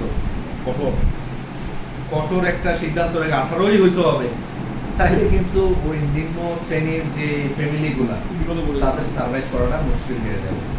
দ্যাটস ওয়াই এটা 14 বছর রাখা হয়েছে। ঠিক আছে, তো এইচআররা কাজ করে ওয়ার্কার এবং এমপ্লয়ীদের ম্যানেজমেন্ট ইস্যু নিয়ে, তারা কিন্তু পলিসি মেকারদের নিয়ে কাজ করে না। যেমন বোর্ড অফ ডাইরেক্টর, ম্যানেজার, এগুলার সেক্রেটারিয়াল জবগুলা কে করে? ম্যানেজার বা জিএম, জেনারেল ম্যানেজার ওভারঅল আর কি। তো জেনারেল ম্যানেজার তো বলে দেবো যে তোমার এত থেকে এত ডিউটি, তোমার এত থেকে তুমি এই কাজটা করবো, এটা বলে। এই কাজটা কে করে? এইচআর। আমার কোন ড্রাইভার আছে, কোন গাড়িটা নিয়ে কোথায় যাবে, এটা কে বলে? এটা পারমিশনটা কাজ থেকে আসে, এইচআর থেকে। সো এইচআর হচ্ছে এই দুই ক্যাটাগরি নিয়ে কাজ করে, আর ম্যানেজাররা হচ্ছে পলিসি মেকার নিয়ে কাজ করে। এটা হচ্ছে তাদের রোল। প্রত্যেকটা টিমকে মনিটর করে না, প্রত্যেকটা টিম কি হ্যাঁ, করছে না প্রত্যেক করছে। টিমকে মনিটর করার কাজ হচ্ছে এইচআর এর কাজ। এই জন্য এইচআর এর ওয়ার্কলোড সবচেয়ে বেশি থাকে। আর জিএম কি করে? কার সাথে কন্ট্রাক্ট হইলো, কোন কোম্পানির সাথে মন্ত্রণালয় থেকে কোনটা টেন্ডার পাবো না পাবো, টেন্ডার প্লেস করা। হ্যাঁ, আর পলিসি মেকার যারা আছে, বোর্ড অফ ডাইরেক্টরস যারা আছে, তারা চূড়ান্ত সিদ্ধান্তগুলো ওই রেজুলেশনের মাধ্যমে পাস করে। সো রেজুলেশন পাস করার ক্ষমতা কিন্তু বোর্ডের না, জিএম এর। জিএম হচ্ছে সেক্রেটারি বা কোম্পানি সেক্রেটারি, একটা পজিশন আছে। কোম্পানি সেক্রেটারি কিন্তু আলাদা লাইসেন্সও আছে, এই যে এখান থেকে CA করা যাবে। সিএ এর কাছ থেকে নেওয়া হয়, ঠিক আছে। আর এইচআর এর কাজ হচ্ছে লেবার এবং এমপ্লয়ীদের ম্যানেজমেন্ট নিয়ে কাজ করে, তাদেরকে ম্যানেজ করে রাখা। একটা ফ্যাক্টরি ঠিকমতো রান করতেছে না করতেছে, এটা তো মালিক পক্ষ, চেয়ারম্যানও দেখবে, সবাই দেখবে, কিন্তু ওই ফ্যাক্টরির আমার ওয়ার্কাররা ঠিকভাবে চলতেছে কিনা।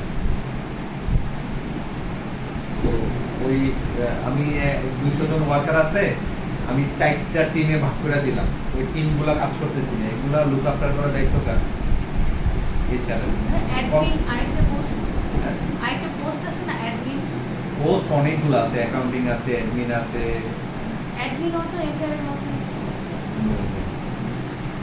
অ্যাডমিন হচ্ছে কি, অ্যাডমিন একাধিক অফিসার থাকে। অ্যাডমিনের কাজ হচ্ছে এইচআর, তাকে এইচআর এর পক্ষে ফুল কাজ করা সম্ভব। এক একটা সেক্টর মানে ডেলিগেট করা থাকে, তখন অ্যাডমিন অফিসাররা ওই কাজগুলা করে এইচআর এর কাছে রিপোর্ট করে। এইচআর আবার রিপোর্ট করে কার কাছে? জিএম এর কাছে। জিএম রিপোর্ট করে কার কাছে? বোর্ডের কাছে। Yeah. So it's a chain of command. তো চেন অফ কমান্ড না থাকলে, যেমন আমি যদি একদম লেবার থেকে ধরি,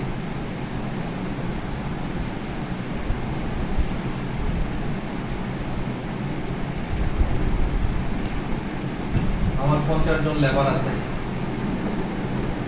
এটা একটা টিম করে দিলাম এ, এখানেও একটা টিম করলাম বি, এটার একটা লিডার আছে, তাহলে 49 report to 1 leader. B team হলো 49 জন, একজন লিডারের কাছে রিপোর্ট করলো, ক্লিয়ার? তারা রিপোর্ট করবে কার কাছে?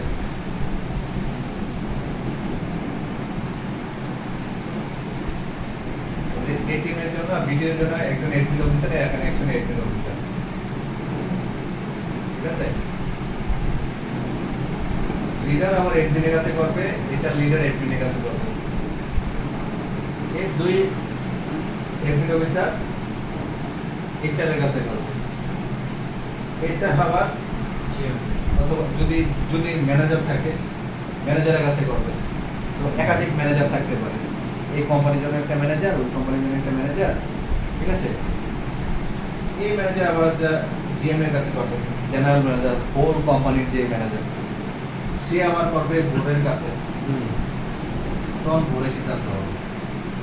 আর বোর্ডের প্রধান থাকে চেয়ারম্যান, বাকিগুলো থাকে মেম্বার। মানে এইচআর থেকে যাবে ম্যানেজার, ম্যানেজার থেকে জিএম, জিএম থেকে বোর্ড। ক্লিয়ার?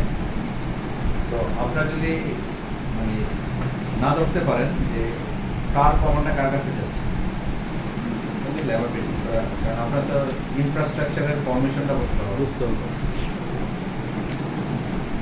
ঠিক আছে ভাই? হ্যাঁ, আরেকটু বাকি আছে, সেটা বলেন, হচ্ছে কার ক্রিমিনাল কেসে আসামি পক্ষে কাজ করবে যখন বেইলের ম্যাটারগুলো, এটা একটু ডিসকাস করো।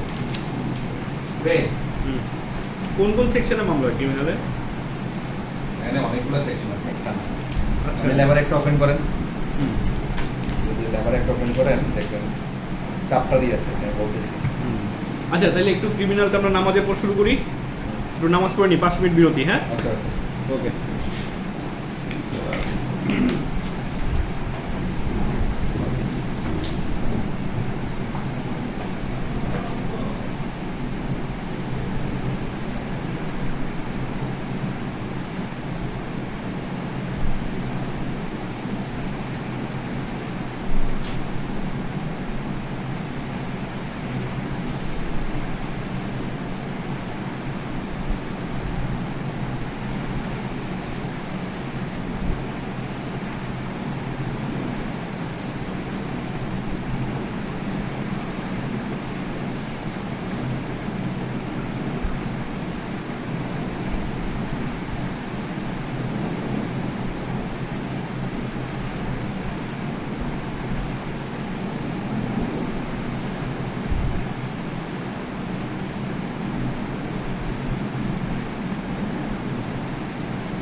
বলে না। এক্সাম ডেট দিয়ে দেবে। লাস্ট টাইম তো ওরা ফর্ম ফিল আপ করেও এক্সাম নিল না। আবার নেবে। এবার নিবে না, জুন জুলাইয়ের মধ্যে হয়ে যাবে। ওটা নেয় না ওই যেহেতু পেন্ডিং রেজাল্ট ছিল Pending result। ওইগুলো বিজল না করে নেবে না। জি। আবার হাইকোর্টের রেজাল্টটা দিয়ে ভাইবা নিয়ে এক্সাম ডেট দিয়ে দেবে। আনুমানিক কিরকম সময় লাগতে পারে এক্সাম হওয়ার? জুন জুলাই হয়তো বা নেবে। মে 20 তারিখে ফর্ম ফিল আপ শেষ হবে। হ্যাঁ, জুন জুলাই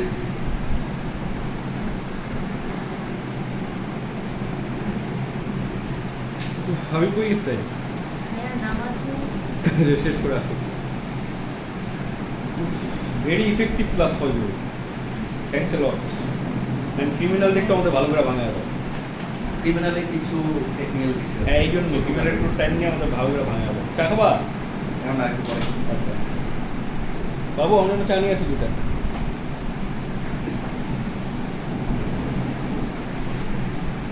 ক্রিমিনাল হয় কি জানেন হুম যদি সলিড ফাউন্ডেশন গ্রাউন্ড থাকে কোম্পানির বিরুদ্ধে যদি আপনি মামলা দেন এরা করে কি মামলা চালায় না আইসা আপোষ করে অথবা এত টাকা নিয়ে মামলা দিলাম না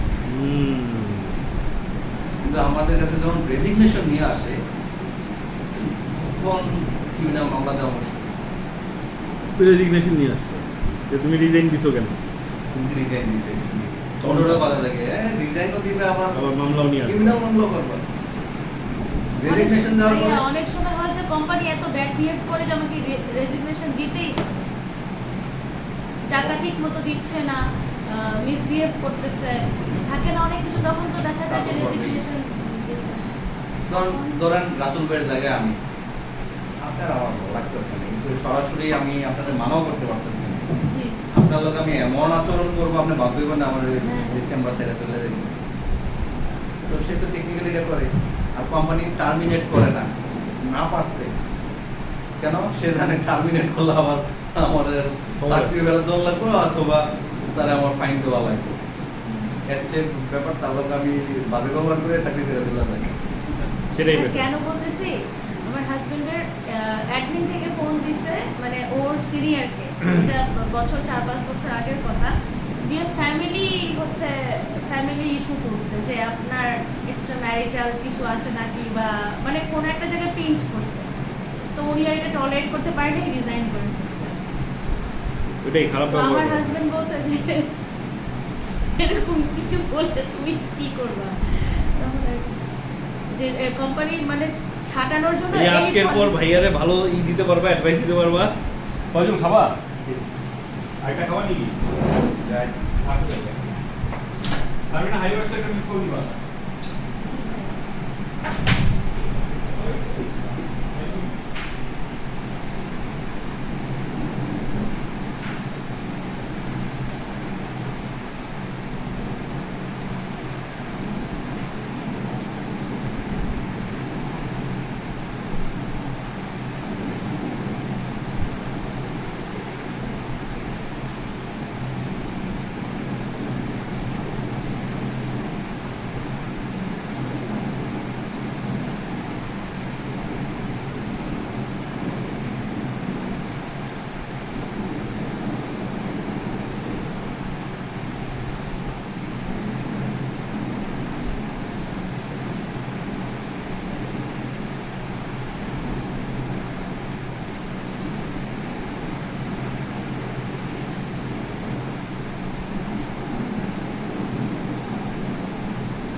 ঘুমাও নাই, আমি বুঝতে পারছি তুমি ঘুমাও নাই। আমি এখনো বের হই নাই চেম্বার থেকে, নানুকে বইলো আমার ক্লাস চলতেছে।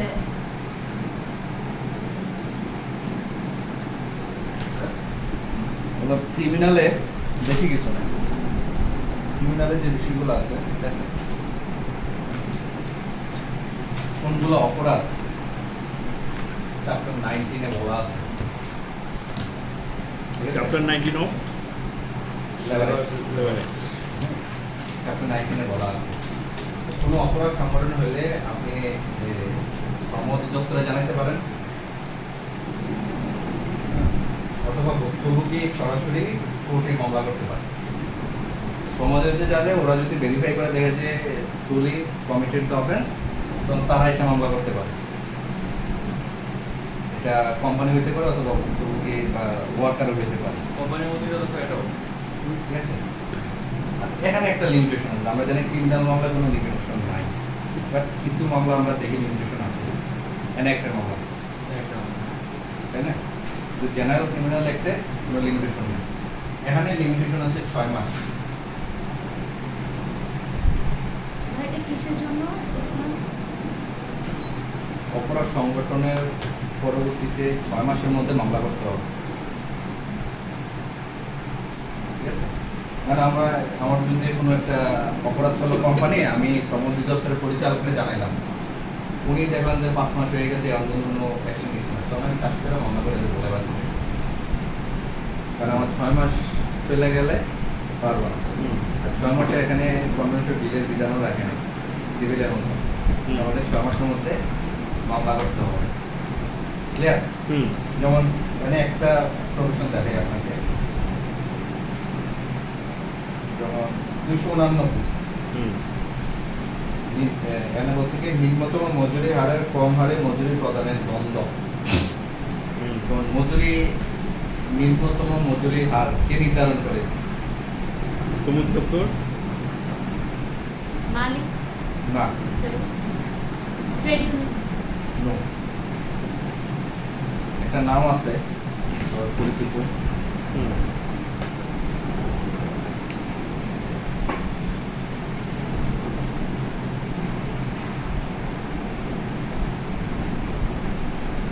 WEB, wage earners board, wedge board যেটাকে বলি, WEB ওয়েজ আর্নার্স বোর্ড আছে না, এটা কিন্তু লেবার ল অ্যাক্টের আন্ডারে গঠিত। এই বোর্ডটা গভর্নমেন্টেরই, ওরা নির্ধারণ করে যে একটা শ্রমিকের নিম্নতম মজুরি হার কত হবে। যেমন লাস্ট যেটা করছে 8,200 টাকা। কারণ কোনো কোম্পানি যদি কাউকে 5,000 টাকা দেয়, অপরাধ, এটা 299 অনুযায়ী একটা অপরাধ, ঠিক আছে। এবং এটার জন্য বন্ধ হচ্ছে কতদিন? 1 বছর পর্যন্ত কারাদণ্ড অথবা 20,000 টাকা, 50,000 টাকা অর্থদণ্ড, ঠিক আছে। তো 19 নম্বর চ্যাপ্টারে এটা ডিফাইন করা আছে। আর লেবার অ্যাক্টের মূল চ্যাপ্টার হচ্ছে 21টা।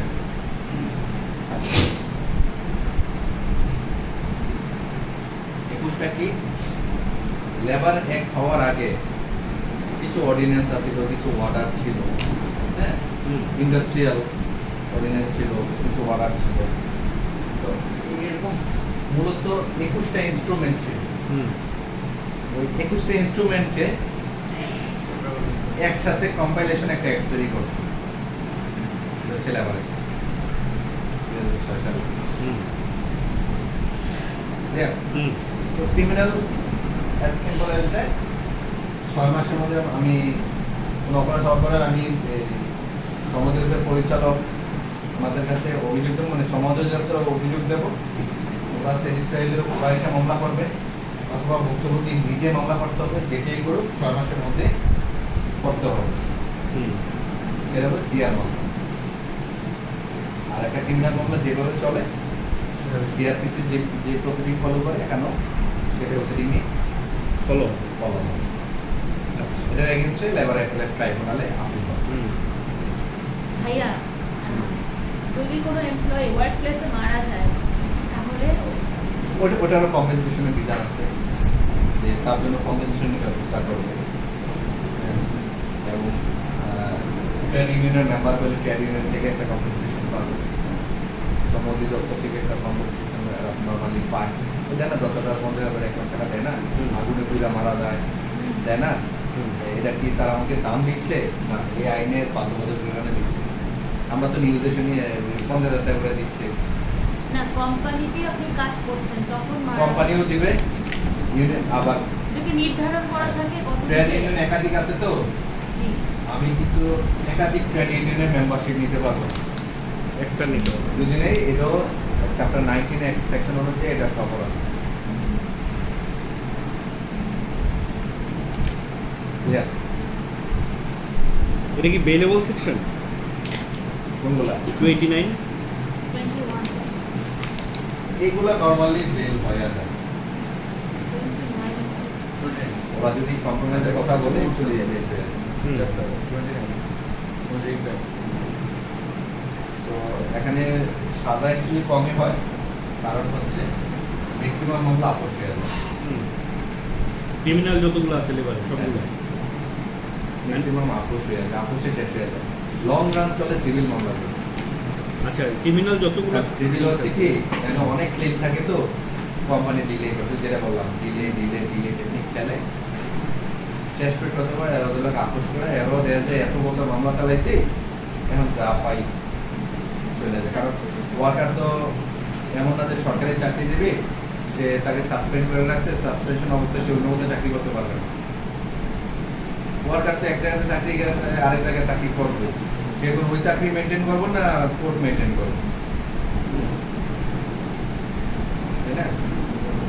দ্যাটস ওয়াই সিভিল মামলাগুলো লং রান চলে, আর ক্রিমিনালগুলো ইনস্ট্যান্টলি ওই যেদিন বেল নিতে আসে না এসে বলে যে তুমি এত টাকা নাও আমরা তুই যাবে শেষ। এটা তো হচ্ছে আপোষের কথা। আর ধরো আপোষ না করে কোর্টকে কি সাবমিশন দিতে পারে যে আমরা আপোষে চলে যাব? আর আপোষ যদি না করে তাহলে মামলা কন্টেস্ট হবে। না বেল নেওয়ার ক্ষেত্রে কি গ্রাউন্ড সাধারণত থাকে? বেল নেওয়ার ক্ষেত্রে আমার যদি মেরিটে থাকে তাহলে আমি মেরিট দেখাবো, মেরিট না থাকলে? মেরিট না থাকলে তখন আপোষের কথা ভুলে সাধারণত দেয়, তাই তো? সাধারণত এখানে বেল বন্ড পানিশ করতে হয়, পানিশ করে হ্যাঁ আপোষের মানে হচ্ছে কম্প্রোমাইজ। বেল বন্ড তুই নর্মাল বেল বন্ডি যেটা জজ করবে, ওখানে আলাদা বেল বন্ড আছে। আলাদা বেল। যদি ওটা না থাকে তাহলে জজ করে ওকে। বাট পরের ডেটে আপোষ না করে গেলে তো সমস্যা, তাই না? হ্যাঁ তাহলে বেঁধে ঢুকে বাড়াইতে পারে। ওকে। এটাই হচ্ছে তোমাদের আর কোনো কোশ্চেন? জানার মনে রাখতে queries? পারবো না কি এটা হচ্ছে কথা। পারবো স্যার।